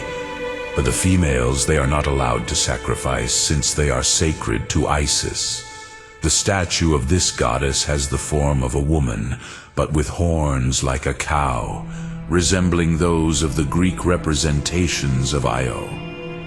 And who can be more deserving of credit in making these statements than those who in family succession, son from father, received not only the priesthood, but also the history? For it is not likely that the priests, who make it their business to commend the idols to men's reverence, would assert falsely that they were men. If Herodotus alone had said that the Egyptians spoke in their histories of the gods as of men, when he says, "What they told me concerning their religion, it is not my intention to repeat, except only the names of their deities, things of very trifling importance," it would behoove us not to credit even Herodotus as being a fabulist, but as Alexander and Hermes surnamed Trismegistus, who shares with them in the attribute of eternity, and innumerable others, not to name them individually, declare the same, no room is left even for doubt that they, being kings, were esteemed gods. That they were men, the most learned of the Egyptians also testify, who, while saying that ether, earth, sun, moon are gods, regard the rest as mortal men, and the temples as their sepulchres. Apollodorus too asserts the same thing in his treatise concerning the gods, but Herodotus calls even their sufferings mysteries. The ceremonies at the feast of Isis in the city of Busiris have been already spoken of. It is there that the whole multitude, both of men and women, many thousands in number, beat themselves at the close of the sacrifice in honor of a god whose name a religious scruple forbids me to mention. If they are gods, they are also immortal. But if people are beaten for them, and their sufferings are mysteries, they are men. As Herodotus himself says, here too in this same precinct of Minerva at Sais is the burial place of one whom I think it not right to mention in such a connection. It stands behind the temple against the back wall, which it entirely covers. There are also some large stone obelisks in the enclosure, and there is a lake near them, adorned with an edging of stone. In form it is circular, and in size, as it seemed to me, about equal to the lake at Delos called the Hoop. On this lake it is that the Egyptians represent by night his sufferings, whose name I refrain from mentioning, and this representation they call their mysteries. And not only is the sepulchre of Osiris shown, but also his embalming. When a body is brought to them, they show the bearer various models of corpses made in wood and painted so as to resemble nature. The most perfect is said to be after the manner of him whom I do not think it religious to name in connection with such a matter. But among the Greeks also, those who are eminent in poetry and history say the same thing. Thus of Heracles, that lawless wretch, that man of brutal strength, deaf to heaven's voice, the social right transgressed. Such being his nature, deservedly did he go mad, and deservedly did he light the funeral pile and burn himself to death. Of Asclepius, Hesiod says, the mighty father both of gods and men was filled with wrath, and from Olympus' top with flaming thunderbolt cast down, and slew Latona's well-loved son. Such was his ire. And Pindar, but even wisdom is ensnared by gain. The brilliant bribe of gold seen in the hand, even him perverted. Therefore Cronos' son with both hands quickly stopped his vital breath, and by a bolt of fire ensured his doom. Either therefore they were gods and did not hanker after gold. O gold, the fairest prize to mortal men, which neither mother equals in delight nor children dear. For the deity is in want of naught, and is superior to carnal desire. Nor did they die, or having been born men they were wicked by reason of ignorance and overcome by love of money. What more need I say or refer to Castor or Pollux or Amphiaraus, who, having been born, so to speak, only the other day, men of men, are looked upon as gods when they imagine even Ino after her madness and its consequent sufferings to have become a goddess. Sea rovers will her name Leucothea, and her son, August Palsamon, sailors will invoke. For if detestable and god-hated men had the reputation of being gods, and the daughter of Derceto, Semiramis, a lascivious and blood-stained woman, was esteemed a Syrian goddess, and if on account of Derceto the Syrians worshipped doves and Semiramis, for a thing impossible, a woman was changed into a dove, the story is in Ctesias. What wonder if some should be called gods by their people on the ground of their rule and sovereignty? The Sibyl, of whom Plato also makes mention, says, "It was the generation then, the 10th, of men endowed with speech, since forth the flood had burst upon the men of former times. And Cronos, Japetus, and Titan reigned, whom men of Uranos and Gaia proclaimed the noblest sons, and named them so because of men endowed with gift of speech, they were the first. And others for their strength, as Heracles and Perseus, and others for their art, as Asclepius. Those, therefore, to whom either the subjects gave honor or the rulers themselves assumed it, obtained the name, some from fear, others from reverence. Thus, Antinous, through the benevolence of your ancestors towards their subjects, came to be regarded as a god. But those who came after adopted the worship without examination. The Cretans always lie, for they, king, have built a tomb to thee, who art not dead. Though you believe, O Callimachus, in the nativity of Zeus, you do not believe in his sepulchre, and whilst you think to obscure the truth, you in fact proclaim him dead, even to those who are ignorant. And if you see the cave, you call to mind the childbirth of Rhea, but when you see the coffin, you throw a shadow over his death, not considering that the unbegotten God alone is eternal. For either the tales told by the multitude and the poets about the gods are unworthy of credit, and the reverence shown them is superfluous, for those do not exist, the tales concerning whom are untrue. Or if the births, the amours, the murders, the thefts, the castrations, the thunderbolts are true, they no longer exist, having ceased to be since they were born, having previously had no being. And on what principle must we believe some things and disbelieve others, when the poets have written their stories in order to gain greater veneration for them? For surely those through whom they have got to be considered gods, and who have striven to represent their deeds as worthy of reverence, cannot have invented their sufferings. That therefore we are not atheists, acknowledging as we do God the maker of this universe, and his Logos, has been proved according to my ability, if not according to the importance of the subject. But they have further also made up stories against us of impious feasts and forbidden intercourse between the sexes, both that they may appear to themselves to have rational grounds of hatred, and because they think either by fear to lead us away from our way of life, or to render the rulers harsh and inexorable by the magnitude of the charges they bring. But they lose their labor with those who know that from of old it has been the custom, and not in our time only, for vice to make war on virtue. Thus Pythagoras, with 300 others, was burnt to death. Heraclitus and Democritus were banished, the one from the city of the Ephesians, the other from Abdera, because he was charged with being mad, and the Athenians condemned Socrates to death. But as they were none the worse in respect of virtue because of the opinion of the multitude, so neither does the undiscriminating calumny of some persons cast any shade upon us as regards rectitude of life. For with God we stand in good repute. Nevertheless, I will meet these charges also, although I am well assured that by what has been already said I have cleared myself to you. For as you excel all men in intelligence, you know that those whose life is directed towards God as its rule, so that each one among us may be blameless and irreproachable before him, will not entertain even the thought of the slightest sin. For if we believe that we should live only the present life,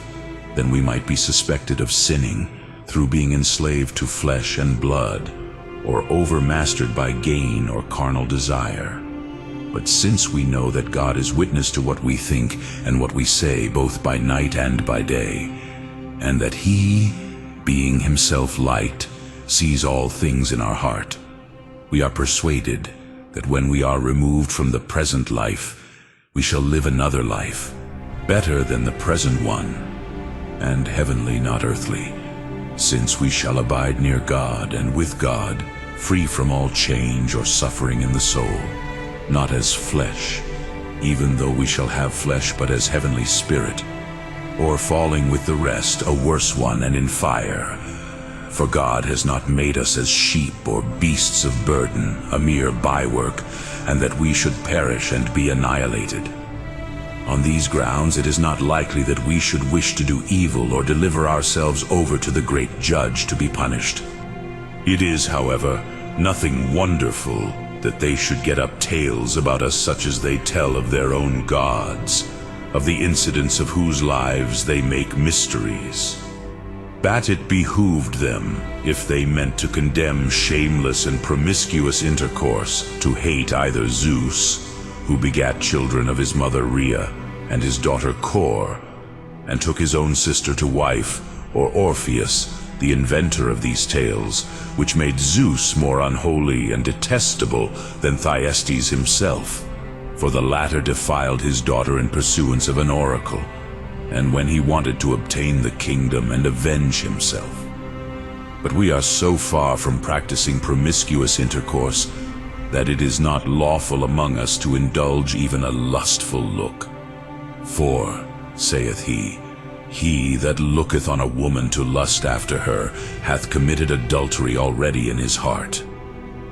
Those then who are forbidden to look at anything more than that for which God formed the eyes, which were intended to be a light to us, and to whom a wanton look is adultery, the eyes being made for other purposes, and who are to be called to account for their very thoughts, how can anyone doubt that such persons practice self-control? For our account lies not with human laws, which a bad man can evade. At the outset I proved to you, sovereign lords, that our doctrine is from the teaching of God. But we have a law which makes the measure of rectitude to consist in dealing with our neighbor as ourselves. On this account, too, according to age, we recognize some as sons and daughters, others we regard as brothers and sisters, and to the more advanced in life we give the honor due to fathers and mothers. On behalf of those, then, to whom we apply the names of brothers and sisters and other designations of relationship, we exercise the greatest care that their bodies should remain undefiled and uncorrupted. For the Logos again says to us, if anyone kiss a second time because it is given him pleasure, he sins, adding, therefore the kiss, or rather the salutation, should be given with the greatest care, since if there be mixed with it the least defilement of thought, it excludes us from eternal life. Therefore, having the hope of eternal life, we despise the things of this life, even to the pleasures of the soul, each of us reckoning her his wife whom he has married according to the laws laid down by us, and that only for the purpose of having children. For as the husbandman throwing the seed into the ground awaits the harvest, not sowing more upon it, so to us the procreation of children is the measure of our indulgence in appetite. Nay, you would find many among us, both men and women, growing old unmarried, in the hope of living in closer communion with God. But if the remaining in virginity and in the state of an eunuch brings nearer to God, while the indulgence of carnal thought and desire leads away from him, in those cases in which we shun the thoughts, much more do we reject the deeds. For we bestow our attention not on the study of words, but on the exhibition and teaching of actions, that a person should either remain as he was born, or be content with one marriage. For a second marriage is only a specious adultery. For whosoever puts away his wife, says he, and marries another, commits adultery, not permitting a man to send her away, whose virginity he has brought to an end, nor to marry again. For he who deprives himself of his first wife, even though she be dead, is a cloaked adulterer, resisting the hand of God, because in the beginning God made one man and one woman, and dissolving the strictest union of flesh with flesh, formed for the intercourse of the race. But though such is our character, oh, why should I speak of things unfit to be uttered? The things said of us are an example of the proverb, the harlot reproves the chaste. For those who have set up a market for fornication, and established infamous resorts for the young for every kind of vile pleasure,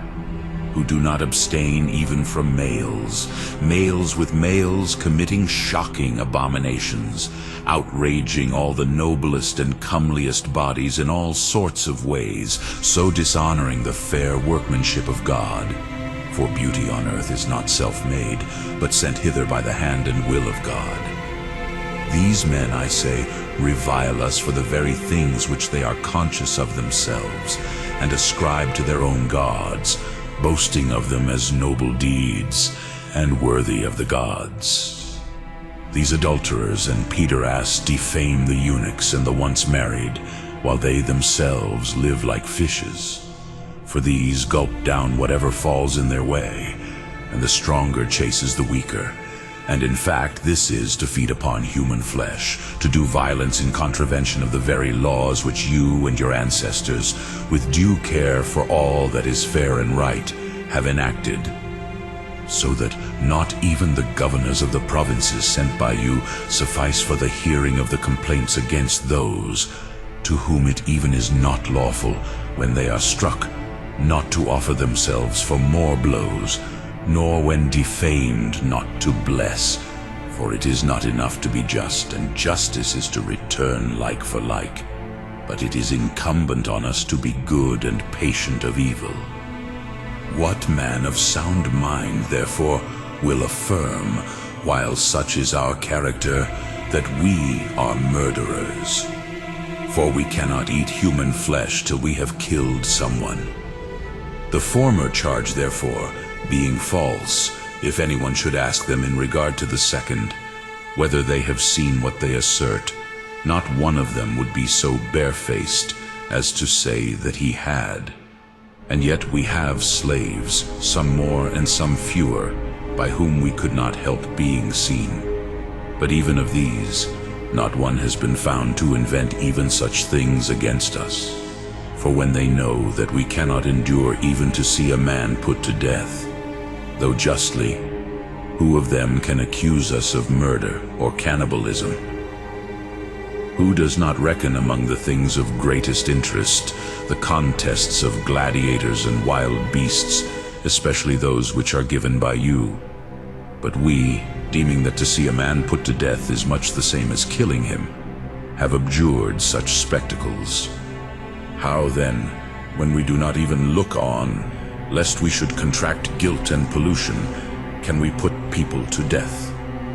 And when we say that those women who use drugs to bring on abortion commit murder, and will have to give an account to God for the abortion, on what principle should we commit murder? For it does not belong to the same person to regard the very fetus in the womb as a created being, and therefore an object of God's care, and when it has passed into life, to kill it,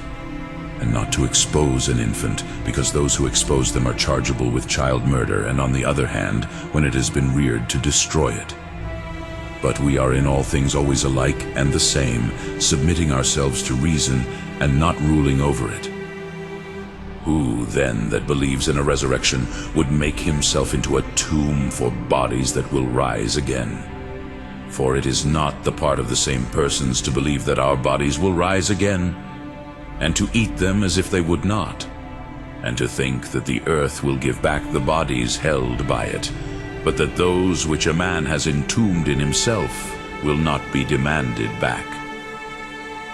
On the contrary, it is reasonable to suppose that those who think they shall have no account to give of the present life, ill or well spent, and that there is no resurrection, but calculate on the soul perishing with the body, and being as it were quenched in it, will refrain from no deed of daring. But as for those who are persuaded that nothing will escape the scrutiny of God, but that even the body which has ministered to the irrational impulses of the soul and to its desires will be punished along with it, it is not likely that they will commit even the smallest sin. But if to anyone it appears sheer nonsense that the body which has moldered away and been dissolved and reduced to nothing should be reconstructed, we certainly cannot with any reason be accused of wickedness with reference to those that believe not, but only of folly. For with the opinions by which we deceive ourselves, we injure no one else. But that it is not our belief alone that bodies will rise again, but that many philosophers also hold the same view. It is out of place to show just now, lest we should be thought to introduce topics irrelevant to the matter in hand. either by speaking of the intelligible and the sensible and the nature of these respectively, or by contending that the incorporeal is older than the corporeal, and that the intelligible precedes the sensible, although we become acquainted with the latter earliest, since the corporeal is formed from the incorporeal, by the combination with it of the intelligible, and that the sensible is formed from the intelligible. For nothing hinders, according to Pythagoras and Plato, that when the dissolution of bodies takes place, they should, from the very same elements of which they were constructed at first, be constructed again. But let us defer the discourse concerning the resurrection. And now do you, who are entirely in everything, by nature and by education, upright and moderate and benevolent and worthy of your rule, now that I have disposed of the several accusations, and proved that we are pious and gentle and temperate in spirit, bend your royal head in approval.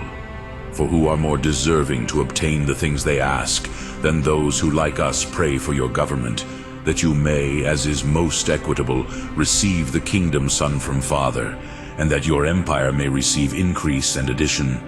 all men becoming subject to your sway. And this is also for our advantage, that we may lead a peaceable and quiet life, and may ourselves readily perform all that is commanded us. By the side of every opinion and doctrine which agrees with the truth of things, there springs up some falsehood, and it does so not because it takes its rise naturally from some fundamental principle or from some cause peculiar to the matter in hand, but because it is invented on purpose by men who set a value on the spurious seed, for its tendency to corrupt the truth. This is apparent in the first place from those who in former times addicted themselves to such inquiries, and their want of agreement with their predecessors and contemporaries, and then not least, from the very confusion which marks the discussions that are now going on. For such men have left no truth free from their calumnious attacks, not the being of God, not his knowledge, not his operations, not those books which follow by a regular and strict sequence from these, and delineate for us the doctrines of piety.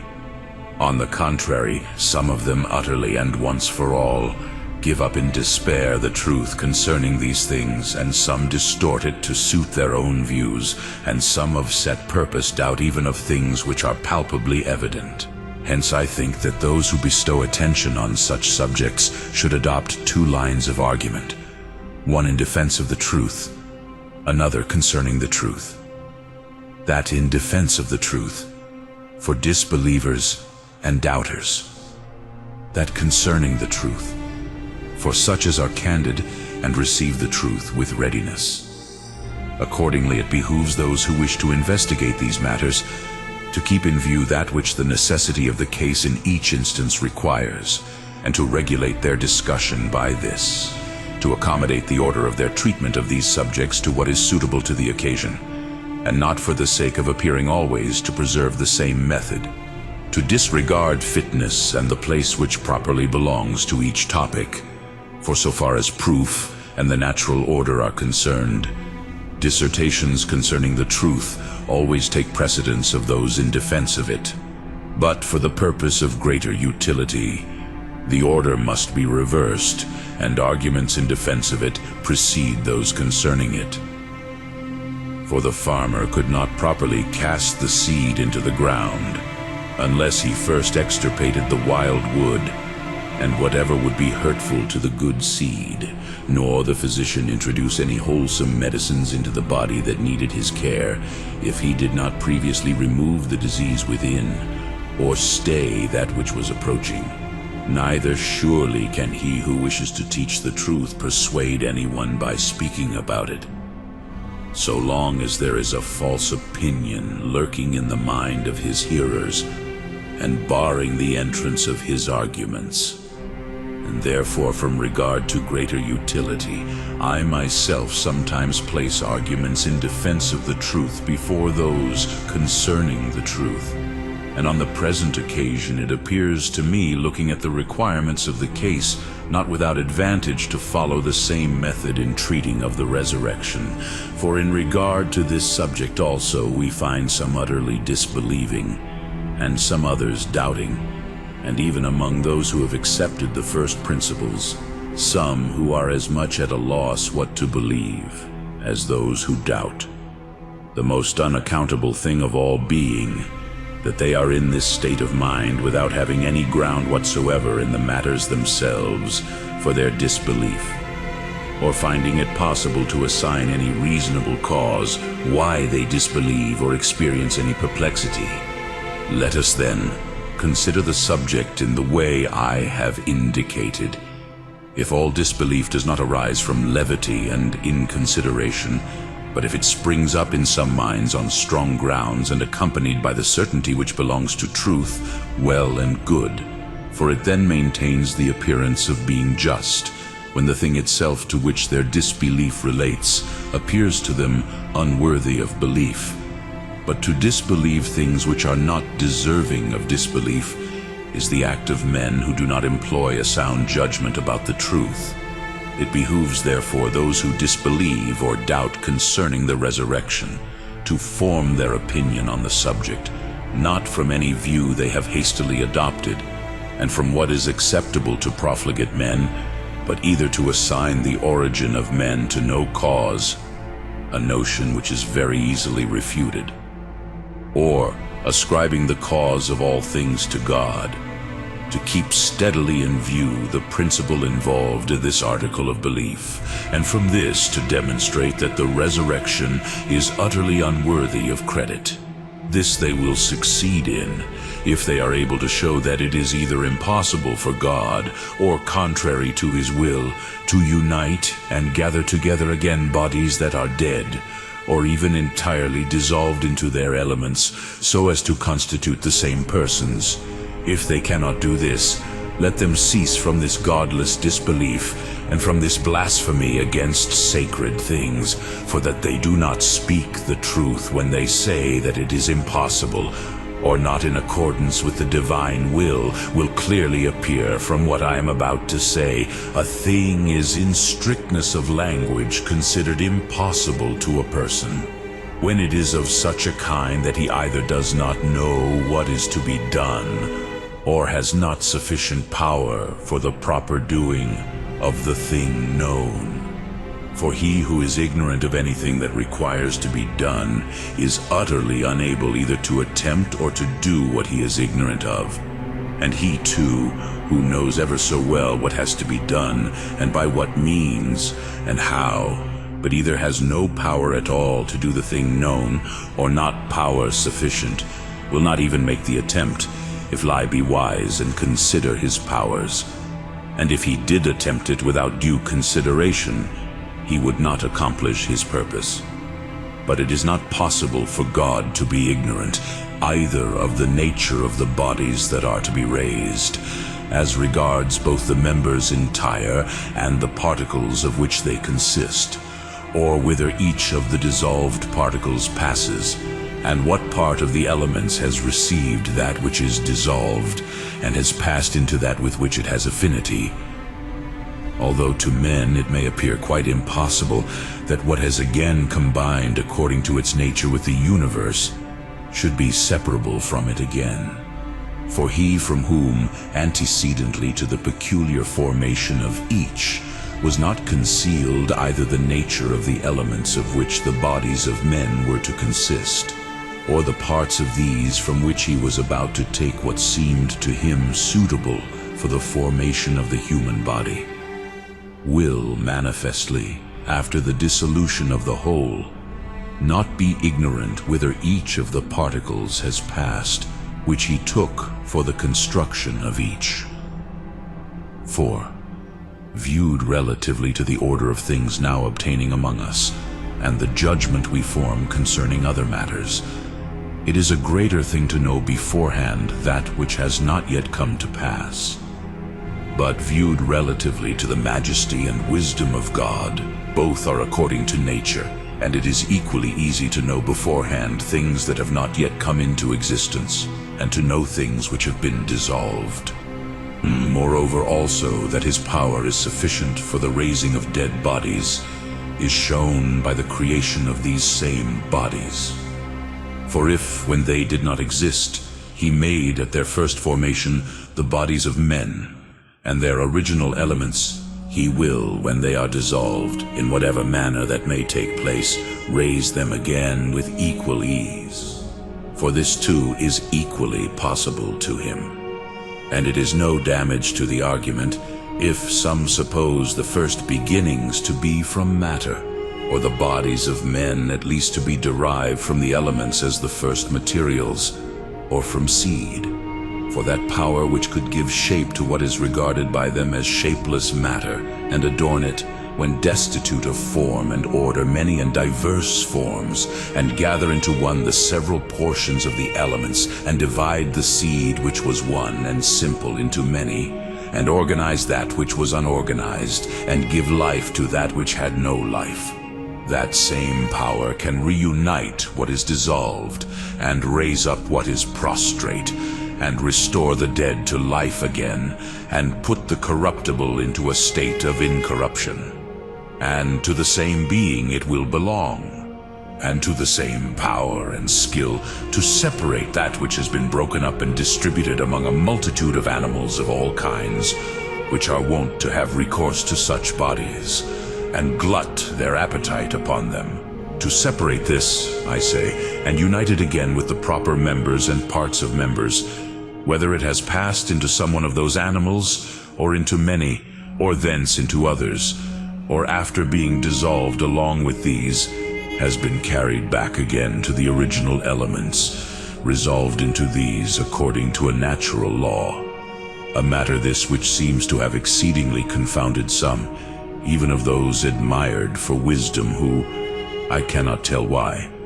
think those doubts worthy of serious attention which are brought forward by the many. These persons, to wit, say that many bodies of those who have come to an unhappy death in shipwrecks and rivers have become food for fishes, and many of those who perish in war, or who from some other sad cause or state of things are deprived of burial, lie exposed to become the food of any animals which may chance to light upon them.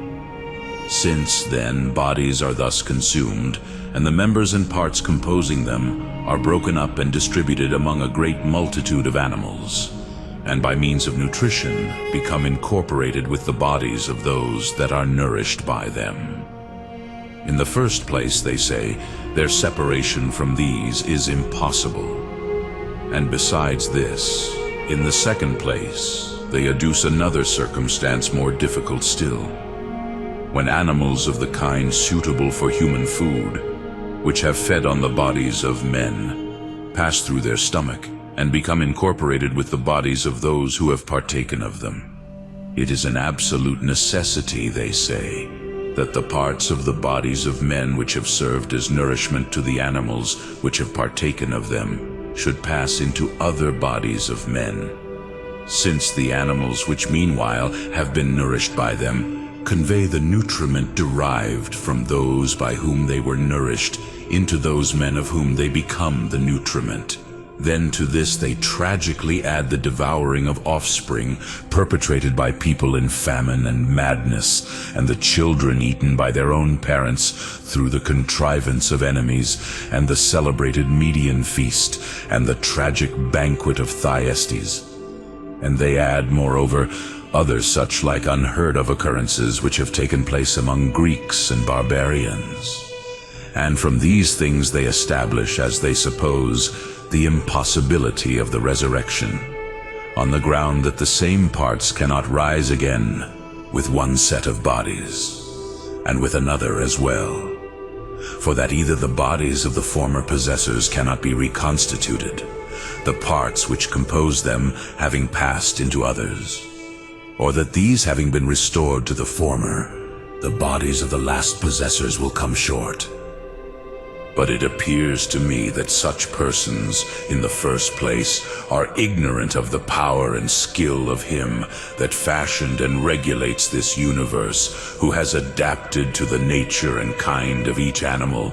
the nourishment suitable and correspondent to it, and has neither ordained that everything in nature shall enter into union and combination with every kind of body, nor is at any loss to separate what has been so united, but grants to the nature of each several created being or thing to do or to suffer what is naturally suited to it, and sometimes also hinders and allows or forbids whatever He wishes, and for the purpose He wishes. And moreover, that they have not considered the power and nature of each of the creatures that nourish or are nourished. Otherwise they would have known that not everything which is taken for food under the pressure of outward necessity turns out to be suitable nourishment for the animal, but that some things no sooner come into contact with the plicatures of the stomach than they are wont to be corrupted, and are vomited or voided or disposed of in some other way, so that not even for a little time do they undergo the first and natural digestion, much less become incorporated with that which is to be nourished. As also that not even everything which has been digested in the stomach and received the first change actually arrives at the parts to be nourished, since some of it loses its nutritive power even in the stomach, and some during the second change, and the digestion that takes place in the liver is separated and passes into something else, which is destitute of the power to nourish. Nay, that the change which takes place in the liver does not all issue in nourishment to men, but the matter changed is separated as refuse according to its natural purpose, and that the nourishment which is left in the members and parts themselves that have to be nourished sometimes changes to something else, according as that predominates which is present in greater or less abundance, and is apt to corrupt or to turn into itself that which comes near it. Since, therefore, great difference of nature obtains in all animals, and the very nourishment which is accordant with nature is varied to suit each kind of animal, and the body which is nourished. And as in the nourishment of every animal there is a threefold cleansing and separation, it follows that whatever is alien from the nourishment of the animal must be wholly destroyed and carried off to its natural place, or change into something else, since it cannot coalesce with it. That the power of the nourishing body must be suitable to the nature of the animal to be nourished, and accordant with its powers, and that this, when it has passed through the strainers appointed for the purpose, and been thoroughly purified by the natural means of purification, must become a most genuine addition to the substance, the only thing, in fact, which anyone calling things by their right names would call nourishment at all, because it rejects everything that is foreign and hurtful to the constitution of the animal nourished, and that mass of superfluous food introduced merely for filling the stomach and gratifying the appetite. This nourishment, no one can doubt, becomes incorporated with the body that is nourished, interwoven and blended with all the members and parts of members. But that which is different and contrary to nature is speedily corrupted, if brought into contact with a stronger power, but easily destroys that which is overcome by it, and is converted into hurtful humors and poisonous qualities, because producing nothing akin or friendly to the body which is to be nourished. And it is a very clear proof of this, that in many of the animals nourished, pain or disease or death follows from these things, if, owing to a too keen appetite, they take in mingled with their food something poisonous and contrary to nature, which of course would tend to the utter destruction of the body to be nourished, since that which is nourished by substances akin to it, and which accord with its nature, but is destroyed by those of a contrary kind. If, therefore, according to the different nature of animals, different kinds of food have been provided suitable to their nature, and none of that which the animal may have taken, not even an accidental part of it, admits of being blended with the body which is nourished, but only that part which has been purified by an entire digestion, and undergone a complete change for union with a particular body, and adapted to the parts which are to receive nourishment. It is very plain that none of the things contrary to nature can be united with those bodies, for which it is not a suitable and correspondent nourishment, but either passes off by the bowels before it produces some other humor, crude and corrupted, or, if it continue for a longer time, produces suffering or disease hard to cure, destroying at the same time the natural nourishment, or even the flesh itself which needs nourishment. But even though it be expelled at length, overcome by certain medicines, or by better food, or by the natural forces, it is not got rid of without doing much harm, since it bears no peaceful aspect towards what is natural, because it cannot coalesce with nature. Nay, suppose we were to grant that the nourishment coming from these things, let it be so called as more accordant with the common way of speaking, although against nature, is yet separated and changed into some one of the moist or dry or warm or cold matters which the body contains, our opponents would gain nothing by the concession, for the bodies that rise again are reconstituted from the parts which properly belong to them, whereas no one of the things mentioned is such a part, nor has it the form or place of a part. Nay, it does not remain always with the parts of the body which are nourished, or rise again with the parts that rise, since no longer does blood or phlegm or bile or breath contribute anything to the life, neither again will the bodies nourished then require the things they once required, seeing that, along with the want and corruption of the bodies nourished, the need also of those things by which they were nourished is taken away. To this must be added, that if we were to suppose the change arising from such nourishment to reach as far as flesh, in that case too there would be no necessity that the flesh recently changed by food of that kind, if it became united to the body of some other man, should again as a part contribute to the formation of that body, since neither the flesh which takes it up always retains what it takes, nor does the flesh so incorporated abide and remain with that to which it was added, but is subject to a great variety of changes, at one time being dispersed by toil or care,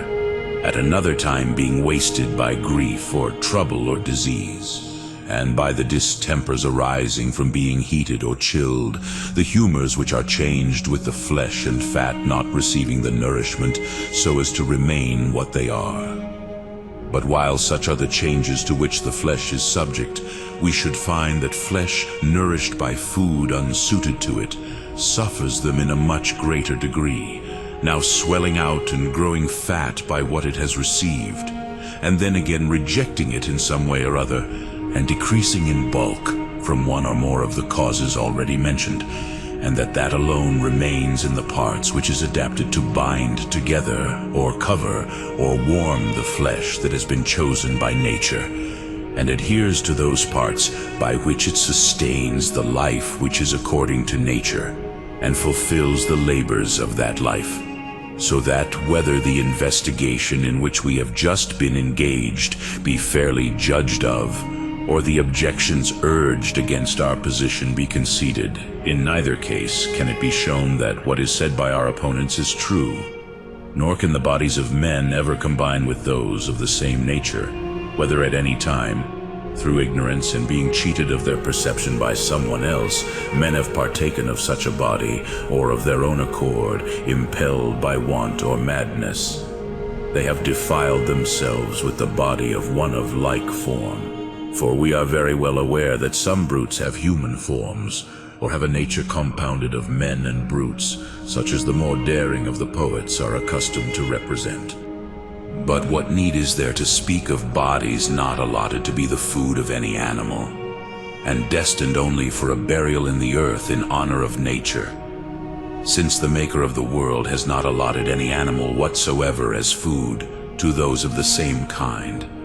although some others of a different kind serve for food according to nature. If indeed they are able to show that the flesh of men was allotted to men for food, there will be nothing to hinder its being according to nature that they should eat one another, just like anything else that is allowed by nature, and nothing to prohibit those who dare to say such things from regaling themselves with the bodies of their dearest friends as delicacies, as being specially suited to them, and to entertain their living friends with the same fare.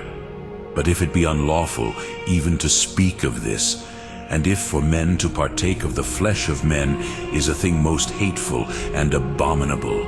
and more detestable than any other unlawful and unnatural food or act, and if what is against nature can never pass into nourishment for the limbs and parts requiring it, and what does not pass into nourishment can never become united with that which it is not adapted to nourish, then can the bodies of men never combine with bodies like themselves, to which this nourishment would be against nature, even though it were to pass many times through their stomach, owing to some most bitter mischance, but removed from the influence of the nourishing power, and scattered to those parts of the universe again from which they obtained their first origin. They are united with these for as long a period of time as may be the lot of each, and separated thence again by the skill and power of him who has fixed the nature of every animal, and furnished it with its peculiar powers, they are united suitably, each to each, whether they have been burnt up by fire, or rotted by water, or consumed by wild beasts, or by any other animals, or separated from the entire body and dissolved before the other parts. And, being again united with one another, they occupy the same place for the exact construction and formation of the same body, and for the resurrection and life of that which was dead, or even entirely dissolved. To expatiate further, however, on these topics is not suitable, for all men are agreed in their decision respecting them, those at least who are not half-brutes. As there are many things of more importance to the inquiry before us, I beg to be excused from replying for the present to those who take refuge in the works of men, and even the constructors of them, who are unable to make anew such of their works as are broken in pieces, or worn out by time, or otherwise destroyed, and then from the analogy of potters and carpenters attempt to show that God neither can will, nor if he willed would be able, to raise again a body that is dead, or has been dissolved, not considering that by such reasoning they offer the grossest insult to God, putting as they do on the same level the capabilities of things which are altogether different, or rather the natures of those who use them, and comparing the works of art with those of nature. To bestow any serious attention on such arguments would be not undeserving of censure, for it is really foolish to reply to superficial and trifling objections. It is surely far more probable, yea, most absolutely true, to say that what is impossible with men is possible with God. And if by this statement of itself is probable, and by the whole investigation in which we have just been engaged, reason shows it to be possible, it is quite clear that it is not impossible. No, nor is it such a thing as God could not will. For that which is not accordant with his will is so either as being unjust or as unworthy of him. And again, the injustice regards either him who is to rise again, or some other than he. But it is evident that no one of the beings exterior to him, and that are reckoned among the things that have existence, is injured. Spiritual natures cannot be injured by the resurrection of men. For the resurrection of men is no hindrance to their existing,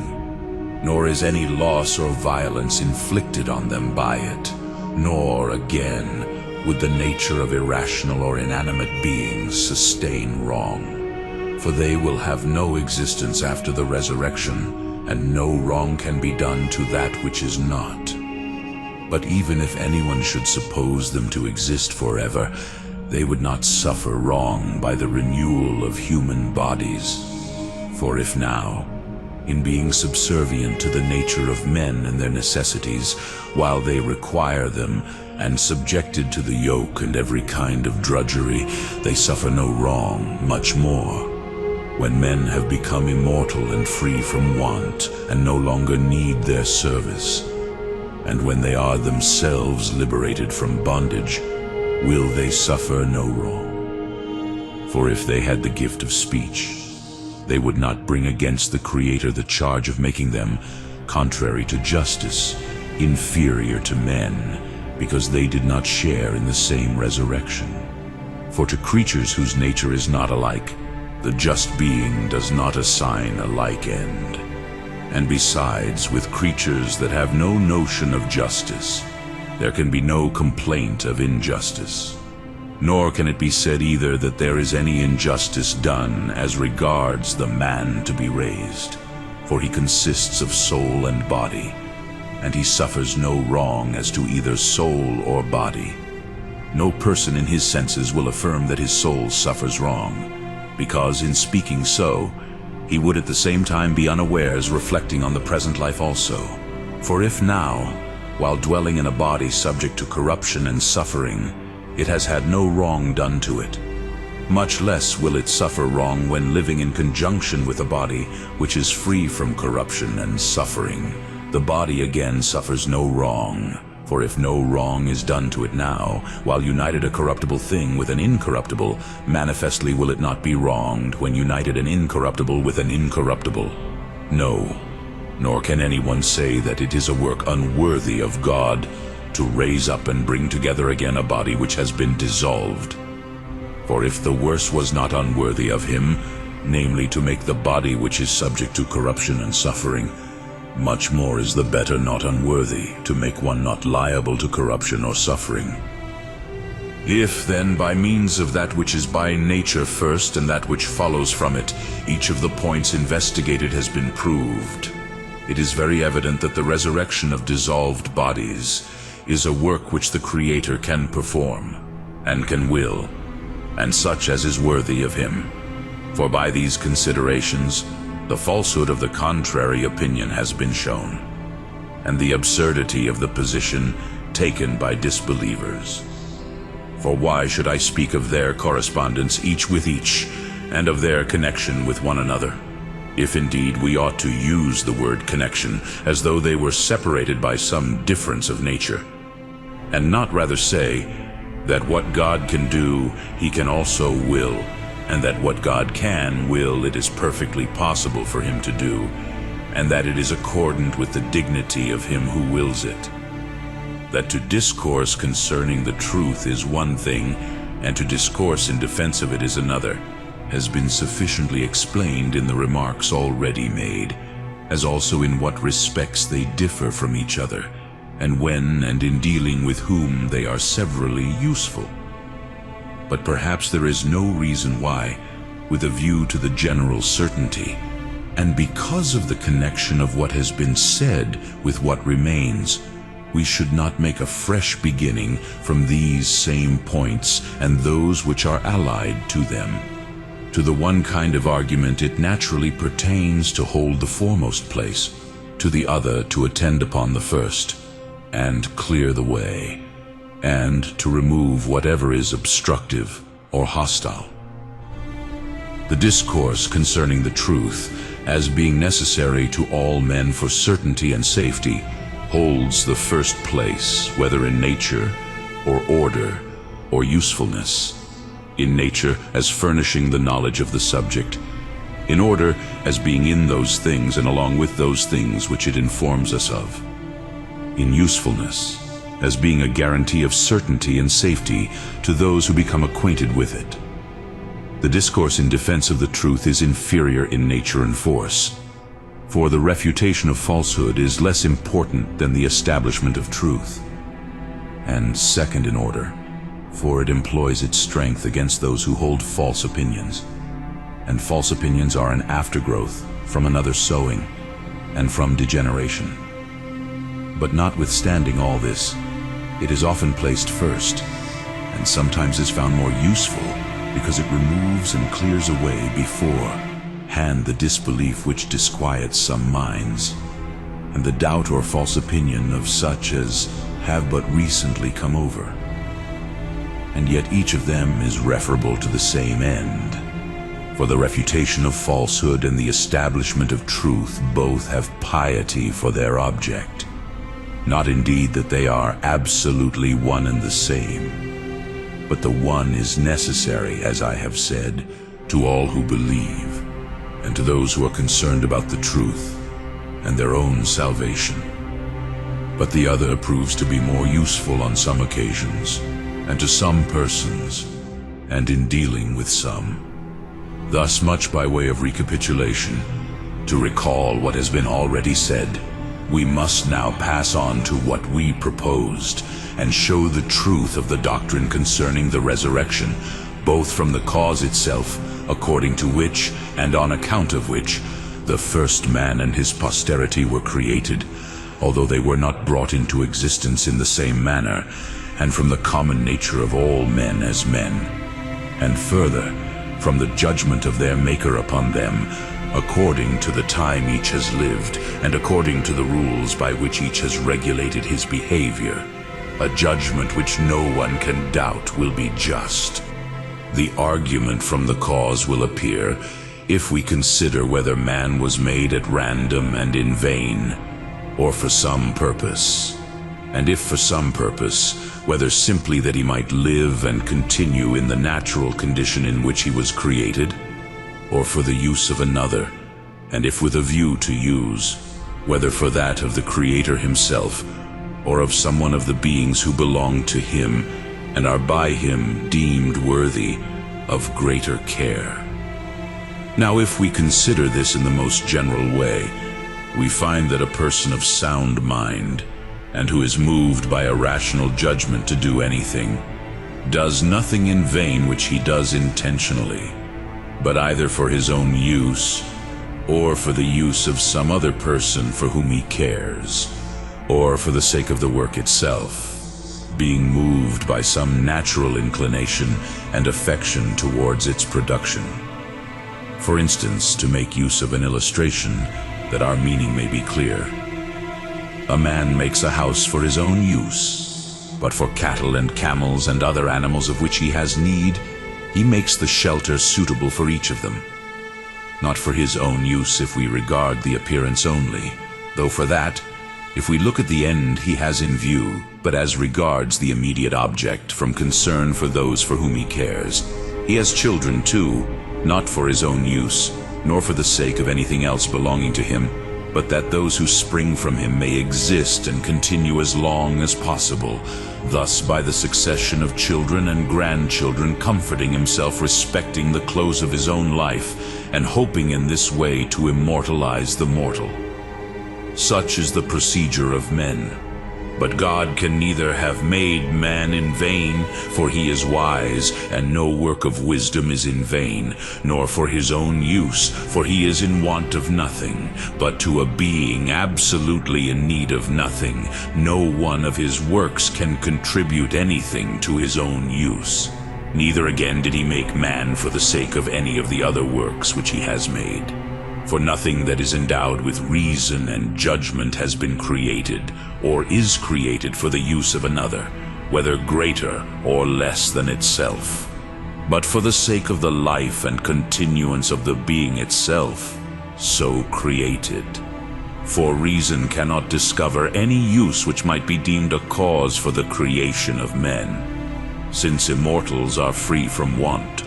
and in need of no help from men, in order to their existence, and irrational beings are by nature in a state of subjection,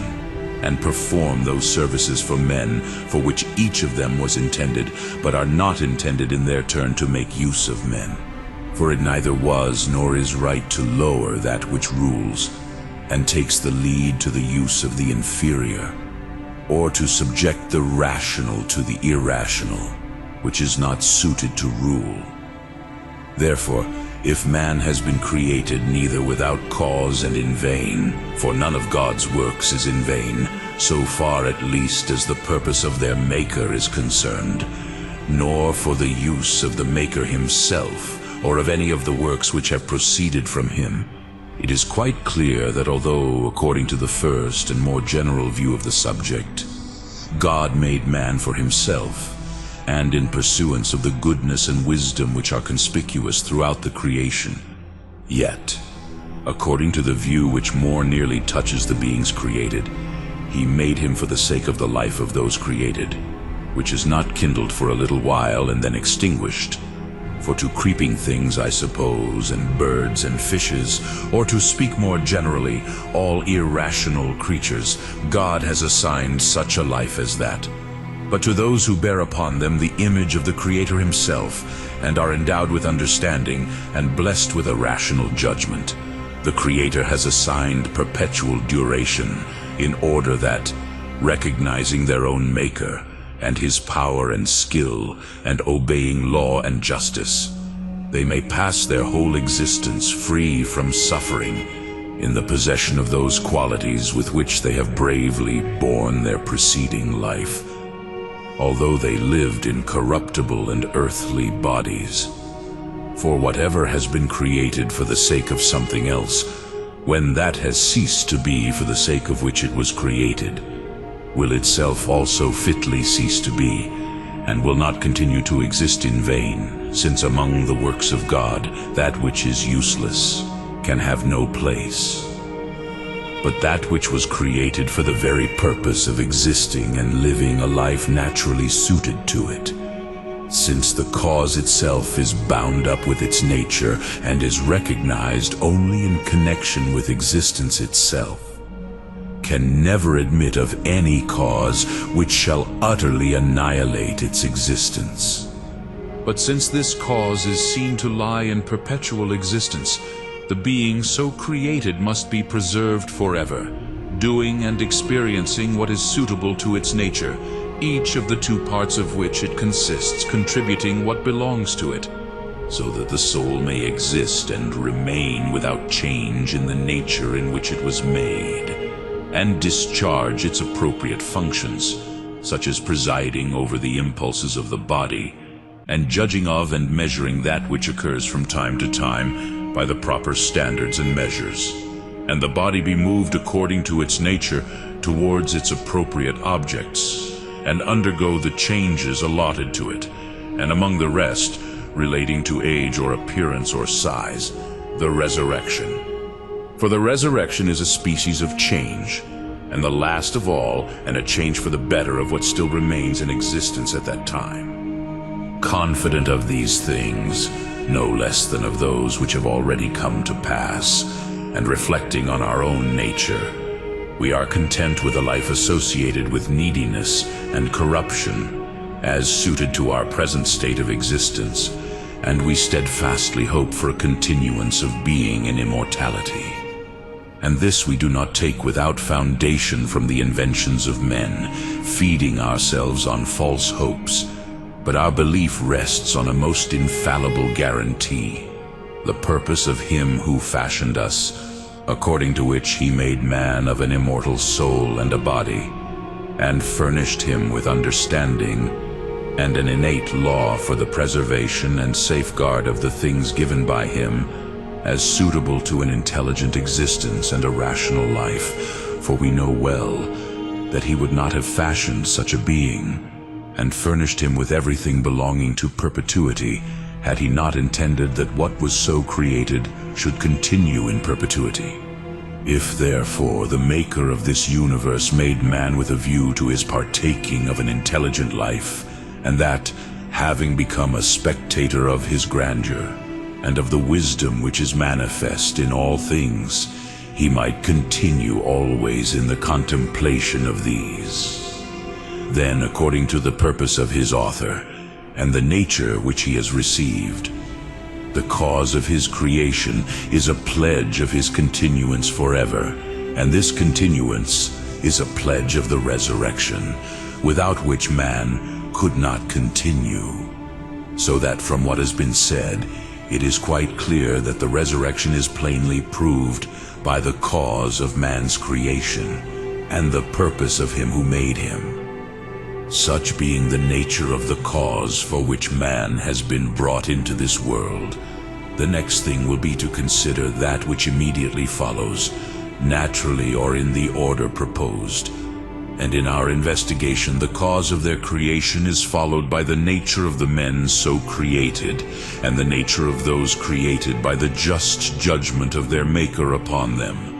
and all these by the end of their existence.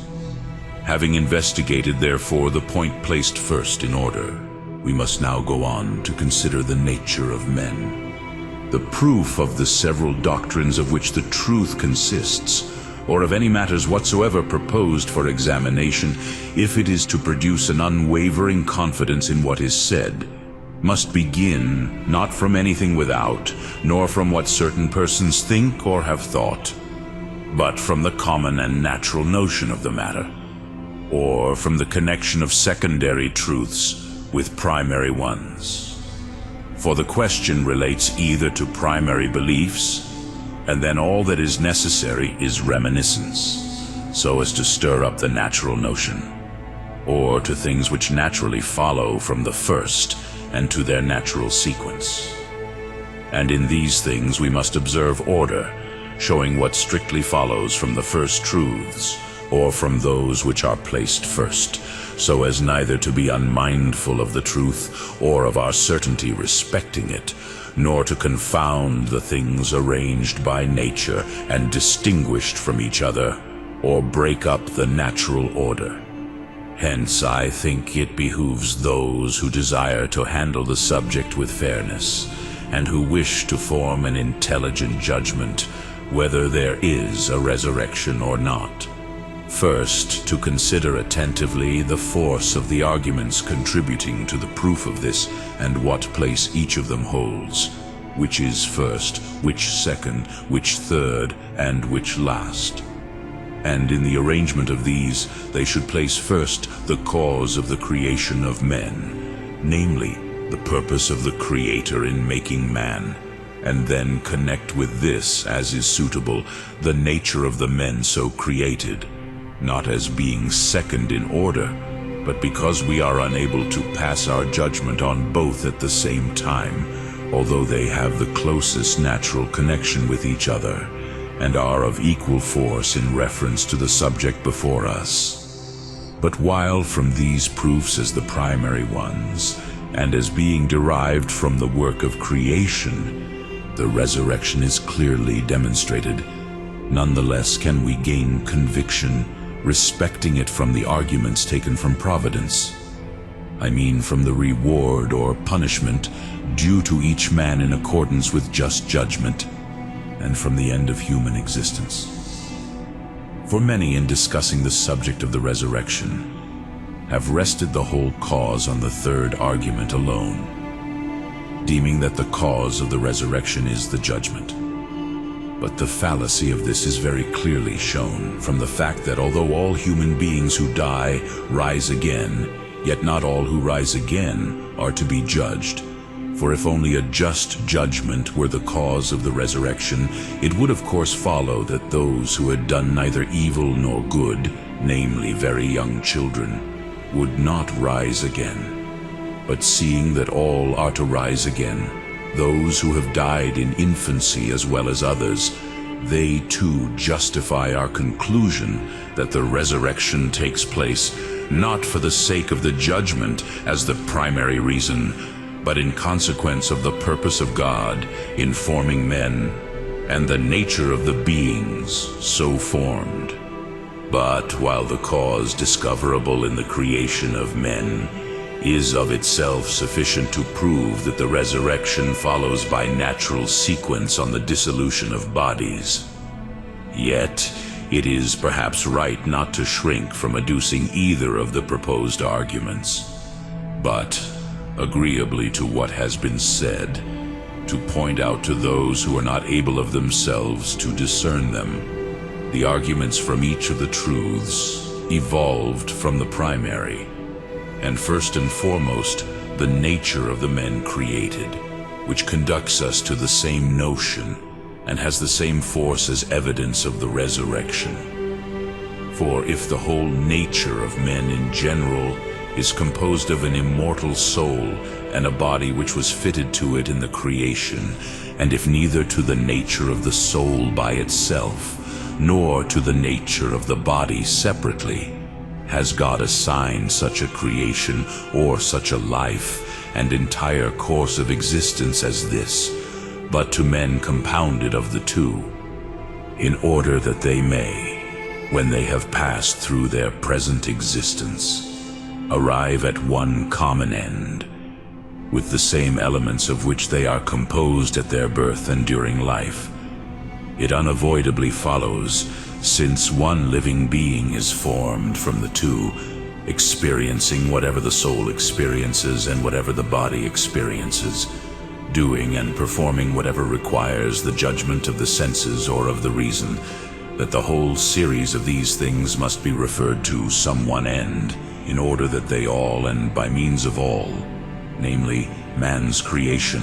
man's nature, man's life, man's doings and sufferings, his course of existence, and the end suitable to his nature, may concur in one harmony and the same common experience.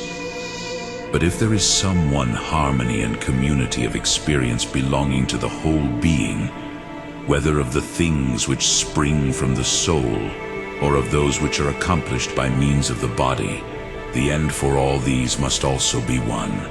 and the end will be in strictness one, if the being whose end that end is remains the same in its constitution, and the being will be exactly the same, if all those things of which the being consists as parts are the same.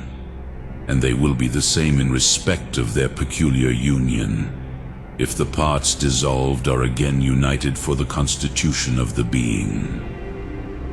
And the constitution of the same men of necessity proves that a resurrection will follow of the dead and dissolved bodies, for without this, neither could the same parts be united according to nature with one another, nor could the nature of the same men be reconstituted. And if both understanding and reason have been given to men for the discernment of things which are perceived by the understanding, and not of existences only, but also of the goodness and wisdom and rectitude of their giver, it necessarily follows that since those things continue for the sake of which the rational judgment is given, the judgment given for these things should also continue. But it is impossible for this to continue unless the nature which has received it and in which it inheres continues. But that which has received both understanding and reason is man, not the soul by itself. Man, therefore, who consists of the two parts, must continue forever. But it is impossible for him to continue unless he rise again. For if no resurrection were to take place, the nature of men as men would not continue. And if the nature of men does not continue, in vain has the soul been fitted to the need of the body and to its experiences. In vain has the body been fettered so that it cannot obtain what it longs for, obedient to the reins of the soul, and guided by it as with a bridle. In vain is the understanding, in vain is wisdom, and the observance of rectitude, or even the practice of every virtue, and the enactment and enforcement of laws, to say, all in a word, whatever is noble in men or for men's sake, or rather, the very creation and nature of men. But if vanity is utterly excluded from all the works of God, and from all the gifts bestowed by Him, the conclusion is unavoidable that, along with the interminable duration of the soul, there will be a perpetual continuance of the body according to its proper nature. And let no one think it strange that we call by the name of life a continuance of being which is interrupted by death and corruption. But let him consider rather that this word has not one meaning only, nor is there only one measure of continuance, because the nature also of the things that continue is not one. For if each of the things that continue has its continuance according to its peculiar nature, neither in the case of those who are wholly incorruptible and immortal shall we find the continuance like ours, because the natures of superior beings do not take the level of such as are inferior. Nor in men is it proper to look for a continuance invariable and unchangeable, inasmuch as the former are from the first created immortal, and continue to exist without end by the simple will of their Maker.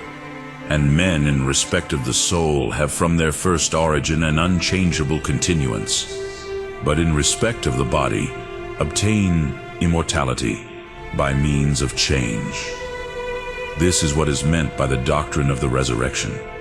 And looking to this, we both await the dissolution of the body, as the sequel to a life of want and corruption. And after this we hope for a continuance with immortality, not putting either our death on a level with the death of the irrational animals, or the continuance of men with the continuance of immortals, lest we should unawares in this way put human nature and life on a level with things with which it is not proper to compare them. It ought not, therefore, to excite dissatisfaction if some inequality appears to exist in regard to the duration of men, nor because the separation of the soul from the members of the body and the dissolution of its parts interrupts the continuity of life, must we therefore despair of the resurrection. For although the relaxation of the senses and of the physical powers, which naturally takes place in sleep, seems to interrupt the sensational life when men sleep at equal intervals of time, and as it were come back to life again, yet we do not refuse to call it life. And for this reason I suppose some call sleep the brother of death, not as deriving their origin from the same ancestors and fathers, but because those who are dead and those who sleep are subject to similar states, as regards at least the stillness and the absence of all sense of the present or the past, or rather of existence itself and their own life. If therefore we do not refuse to call by the name of life the life of men full of such inequality from birth to dissolution, and interrupted by all those things which we have before mentioned, neither ought we to despair of the life succeeding to dissolution, such as involves the resurrection, although for a time it is interrupted by the separation of the soul from the body. For this nature of men, which has inequality allotted to it from the first, and according to the purpose of its Maker, has an unequal life and continuance, interrupted sometimes by sleep, at another time by death, and by the changes incident to each period of life, whilst those which follow the first are not clearly seen beforehand. Would anyone have believed, unless taught by experience, that in the soft seed alike in all its parts there was deposited such a variety and number of great powers, or of masses, which in this way arise and become consolidated? I mean of bones and nerves and cartilages, of muscles too, and flesh, and intestines, and the other parts of the body. For neither in the yet moist seed is anything of this kind to be seen, nor even in infants do any of those things make their appearance which pertain to adults, or in the adult period what belongs to those who are past their prime,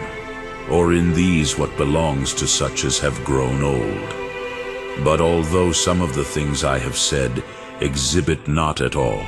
and others but faintly, the natural sequence and the changes that come upon the nature of men,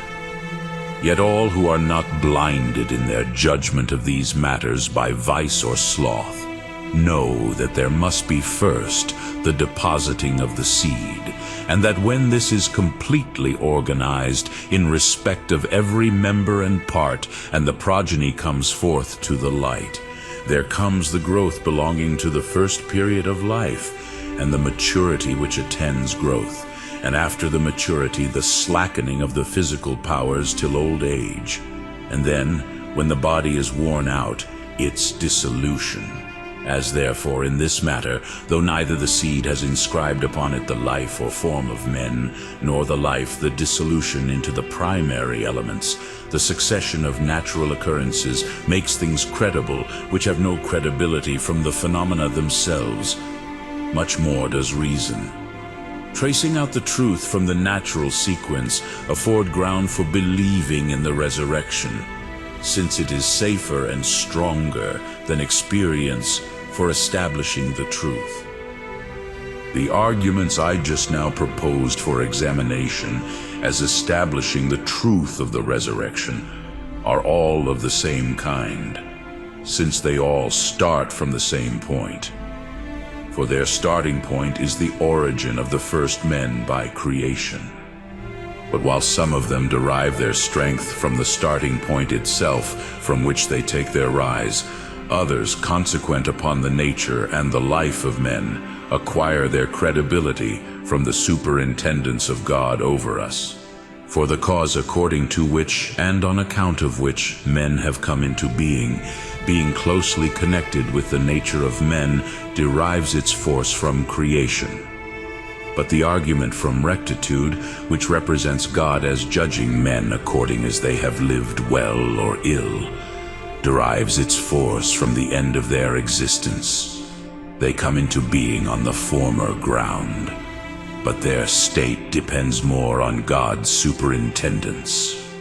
And now that the matters which come first have been demonstrated by me to the best of my ability, it will be well to prove our proposition by those also which come after. I mean by the reward or punishment due to each man in accordance with righteous judgment, and by the final cause of human existence. And of these I put foremost that which takes the lead by nature, and inquire first into the argument relating to the judgment, premising only one thing,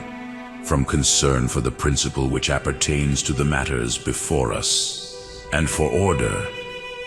namely, that it is incumbent on those who admit God to be the maker of this universe, to ascribe to his wisdom and rectitude the preservation and care of all that has been created, if they wish to keep to their own principles, and with such views to hold that nothing either in earth or in heaven is without guardianship or providence, but that, on the contrary, to everything, invisible and visible alike, small and great, the attention of the Creator reaches. For all created things require the attention of the Creator, and each one in particular, according to its nature and the end for which it was made. Though I think it would be a useless expenditure of trouble to go through the list now, or distinguish between the several cases, or mention in detail what is suitable to each nature. Man, at all events, of whom it is now our business to speak, as being in want, requires food, as being mortal, posterity, as being rational, a process of judgment. But if each of these things belongs to man by nature, and he requires food for his life, and requires posterity for the continuance of the race, and requires a judgment in order that food and posterity may be according to law, it of course follows, since food and posterity refer to both together, that the judgment must be referred to them too. By both together I mean man, consisting of soul and body, and that such man becomes accountable for all his actions, and receives for them either reward or punishment. Now, if the righteous judgment awards to both together its retribution for the deeds wrought, and if it is not proper that either the soul alone should receive the wages of the deeds wrought in union with the body, for this of itself has no inclination to the faults which are committed in connection with the pleasure or food and culture of the body, or that the body alone should, for this of itself is incapable of distinguishing law and justice, but man, composed of these, is subjected to trial for each of the deeds wrought by him. And if reason does not find this happening either in this life, for the award according to merit finds no place in the present existence, since many atheists and persons who practice every iniquity and wickedness live on to the last unvisited by calamity, whilst on the contrary, those who have manifestly lived an exemplary life in respect of every virtue, live in pain, in insult, in calumny and outrage, and suffering of all kinds, or after death. For both together no longer exist, the soul being separated from the body, and the body itself being resolved again into the materials out of which it was composed, and no longer retaining anything of its former structure or form, much less the remembrance of its actions. The result of all this is very plain to everyone, namely that, in the language of the apostle, this corruptible and dissoluble must put on incorruption, in order that those who were dead, having been made alive by the resurrection, and the parts that were separated and entirely dissolved, having been again united, each one may, in accordance with justice, receive what he has done by the body, whether it be good or bad. In replying, then, to those who acknowledge a divine superintendence and admit the same principles as we do, yet somehow depart from their own admissions, one may use such arguments as those which have been adduced, and many more than these, should he be disposed to amplify what has been said only concisely and in a cursory manner. But in dealing with those who differ from us concerning primary truths, it will perhaps be well to lay down another principle antecedent to these, joining with them in doubting of the things to which their opinions relate, and examining the matter along with them in this manner, whether the life of men and their entire course of existence is overlooked, and a sort of dense darkness is poured down upon the earth, hiding in ignorance and silence both the men themselves and their actions, or whether it is much safer to be of opinion that the Maker presides over the things which he himself has made, inspecting all things whatsoever which exist or come into existence, judge of both deeds and purposes. For if no judgment whatever were to be passed on the actions of men, men would have no advantage over the irrational creatures, but rather would fare worse than these do, inasmuch as they keep in subjection their passions, and concern themselves about piety and righteousness, and the other virtues. And a life after the manner of brutes would be the best. Virtue would be absurd, the threat of judgment a matter for broad laughter, indulgence in every kind of pleasure the highest good, and the common resolve of all these, and their one law, would be that maxim, so dear to the intemperate and lewd, let us eat and drink, for tomorrow we die. For the termination of such a life is not even pleasure, as some suppose, but utter insensibility. But if the Maker of men takes any concern about his own works, and the distinction is anywhere to be found between those who have lived well and ill, it must be either in the present life, while men are still living who have conducted themselves virtuously or viciously, or after death, when men are in a state of separation and dissolution. But according to neither of these suppositions can we find a just judgment taking place. For neither do the good in the present life obtain the rewards of virtue, nor yet do the bad receive the wages of vice. I pass over the fact that so long as the nature we at present possess is preserved, the mortal nature is not able to bear a punishment commensurate with the more numerous or more serious faults. For the robber or ruler or tyrant who has unjustly put to death myriads on myriads could not by one death make restitution for these deeds.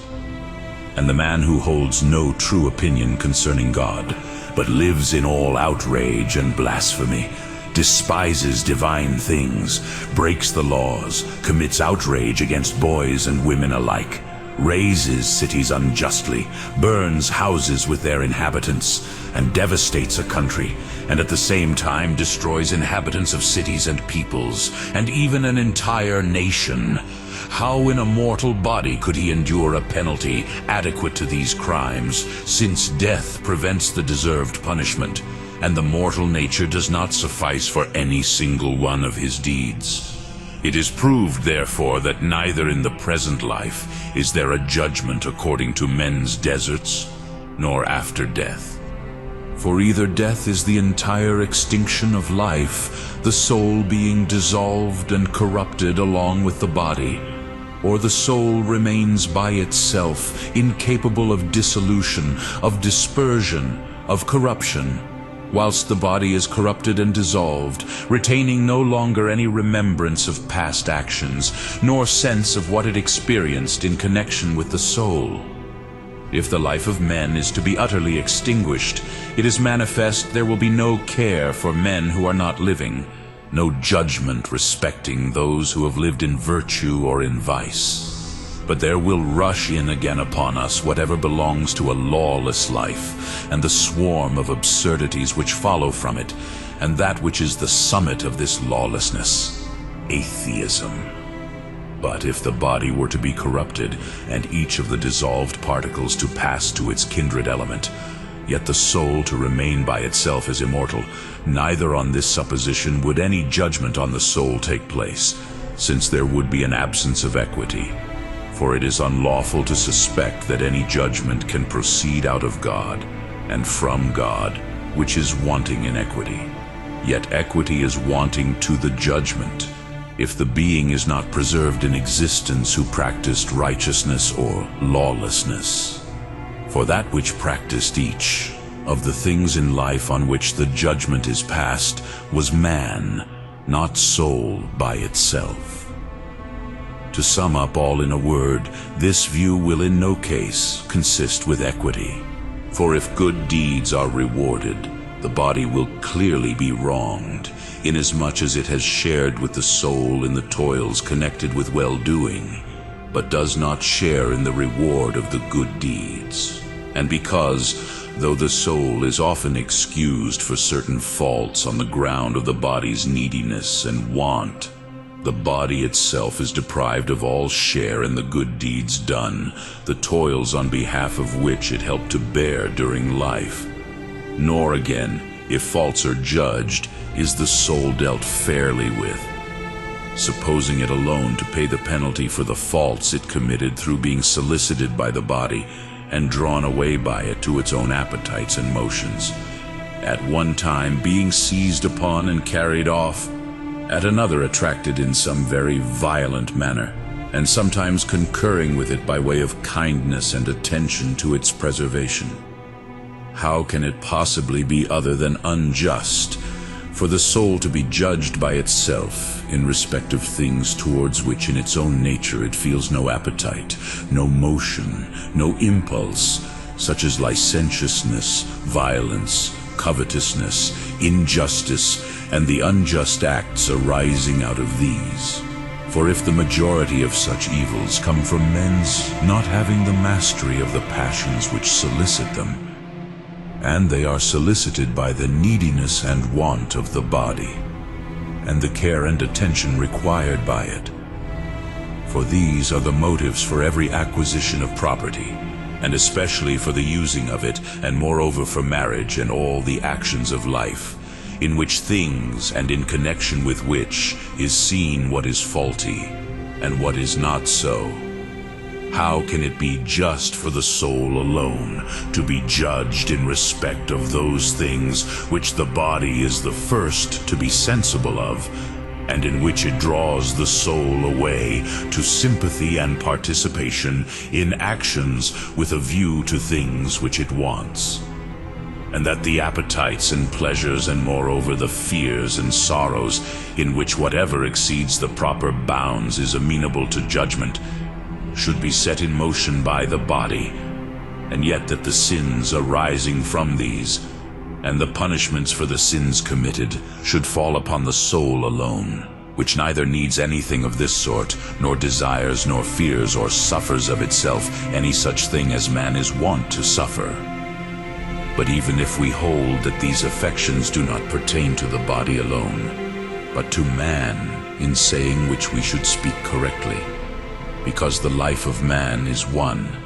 though composed of the two, Yet surely we shall not assert that these things belong to the soul, if we only look simply at its peculiar nature. For if it is absolutely without need of food, it can never desire those things which it does not in the least require for its subsistence. Nor can it feel any impulse towards any of those things which it is not at all fitted to use. Nor again can it be grieved at the want of money or other property, since these are not suited to it. And if too it is superior to corruption, it fears nothing whatever as destructive of itself. It has no dread of famine or disease or mutilation or blemish or fire or sword, since it cannot suffer from any of these any hurt or pain, because neither bodies nor bodily powers touch it at all. But if it is absurd to attach the passions to the soul as belonging specially to it, it is in the highest degree unjust and unworthy of the judgment of God to lay upon the soul alone the sins which spring from them and the consequent punishments. In addition to what has been said, is it not absurd that while we cannot even have the notion of virtue and vice as existing separately in the soul, for we recognize the virtues as man's virtues, even as in like manner vice, their opposite, as not belonging to the soul in separation from the body and existing by itself, yet that the reward or punishment for these should be assigned to the soul alone? How can anyone have even the notion of courage or fortitude as existing in the soul alone, when it has no fear of death, or wounds or maiming, or loss or maltreatment, or of the pain connected with these, or the suffering resulting from them? And what shall we say of self-control and temperance, when there is no desire drawing it to food or sexual intercourse, or other pleasures and enjoyments, nor any other things soliciting it from within or exciting it from without? And what of practical wisdom, when things are not proposed to it which may or may not be done, nor things to be chosen or avoided, or rather when there is in it no motion at all or natural impulse towards the doing of anything? And how in any sense can equity be an attribute of souls, either in reference to one another or to anything else, whether of the same or of a different kind, when they are not able from any source or by any means or in any way to bestow that which is equal according to merit or according to analogy, with the exception of the honor rendered to God, and moreover have no impulse or motion towards the use of their own things, or abstinence from those of others, since the use of those things which are according to nature, or the abstinence from them, is considered in reference to those who are so constituted as to use them, whereas the soul neither wants anything, nor is so constituted as to use any things or any single thing, and therefore what is called the independent action of the parts cannot be found in the soul so constituted. But the most irrational thing of all is this: to impose properly sanctioned laws on men,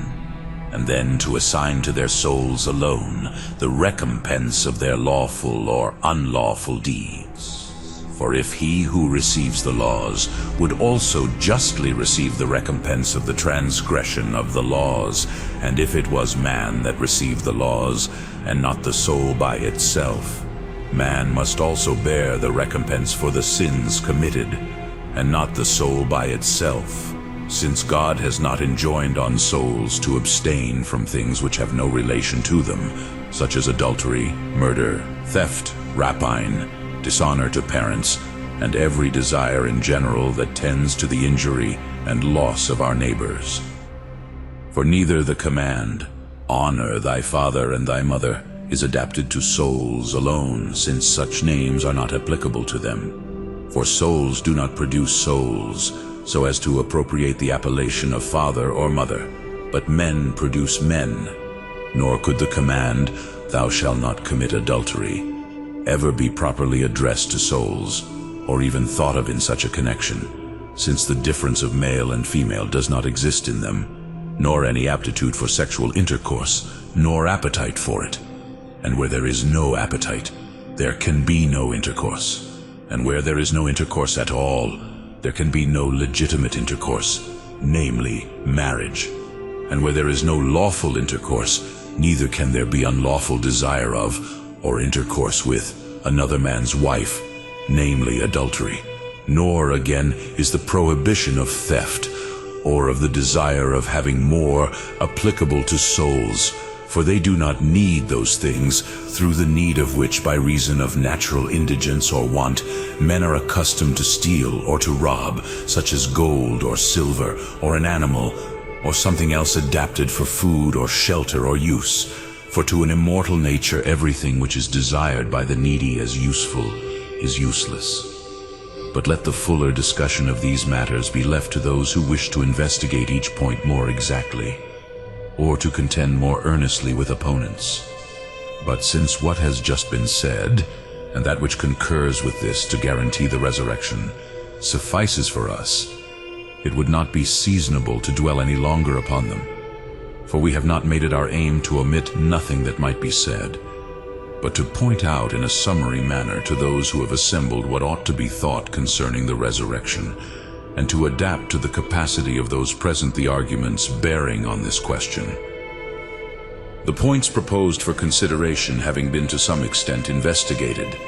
it remains to examine the argument from the end or final cause, which indeed has already emerged in what has been said, and only requires just so much attention and further discussion as may enable us to avoid the appearance of leaving unmentioned any of the matters briefly referred to by us, and thus indirectly damaging the subject or the division of topics made at the outset. For the sake of those present, therefore, and of others who may pay attention to this subject, it may be well just to signify that each of those things which are constituted by nature, and of those which are made by art, must have an end peculiar to itself, as indeed is taught us by the common sense of all men, and testified by the things that pass before our eyes. For do we not see that husbandmen have one end, and physicians another, and again, the things which spring out of the earth another, and the animals nourished upon it, and produced according to a certain natural series another?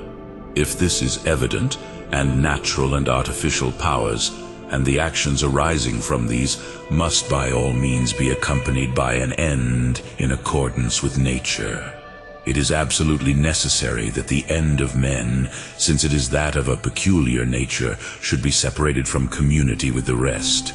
For it is not lawful to suppose the same end for beings destitute of rational judgment, and of those whose actions are regulated by the innate law and reason, and who live an intelligent life and observe justice. Freedom from pain, therefore, cannot be the proper end for the latter, for this they would have in common with beings utterly devoid of sensibility, nor can it consist in the enjoyment of things which nourish or delight the body, or in an abundance of pleasures. Else a life like that of the brutes must hold the first place, while that regulated by virtue is without a final cause.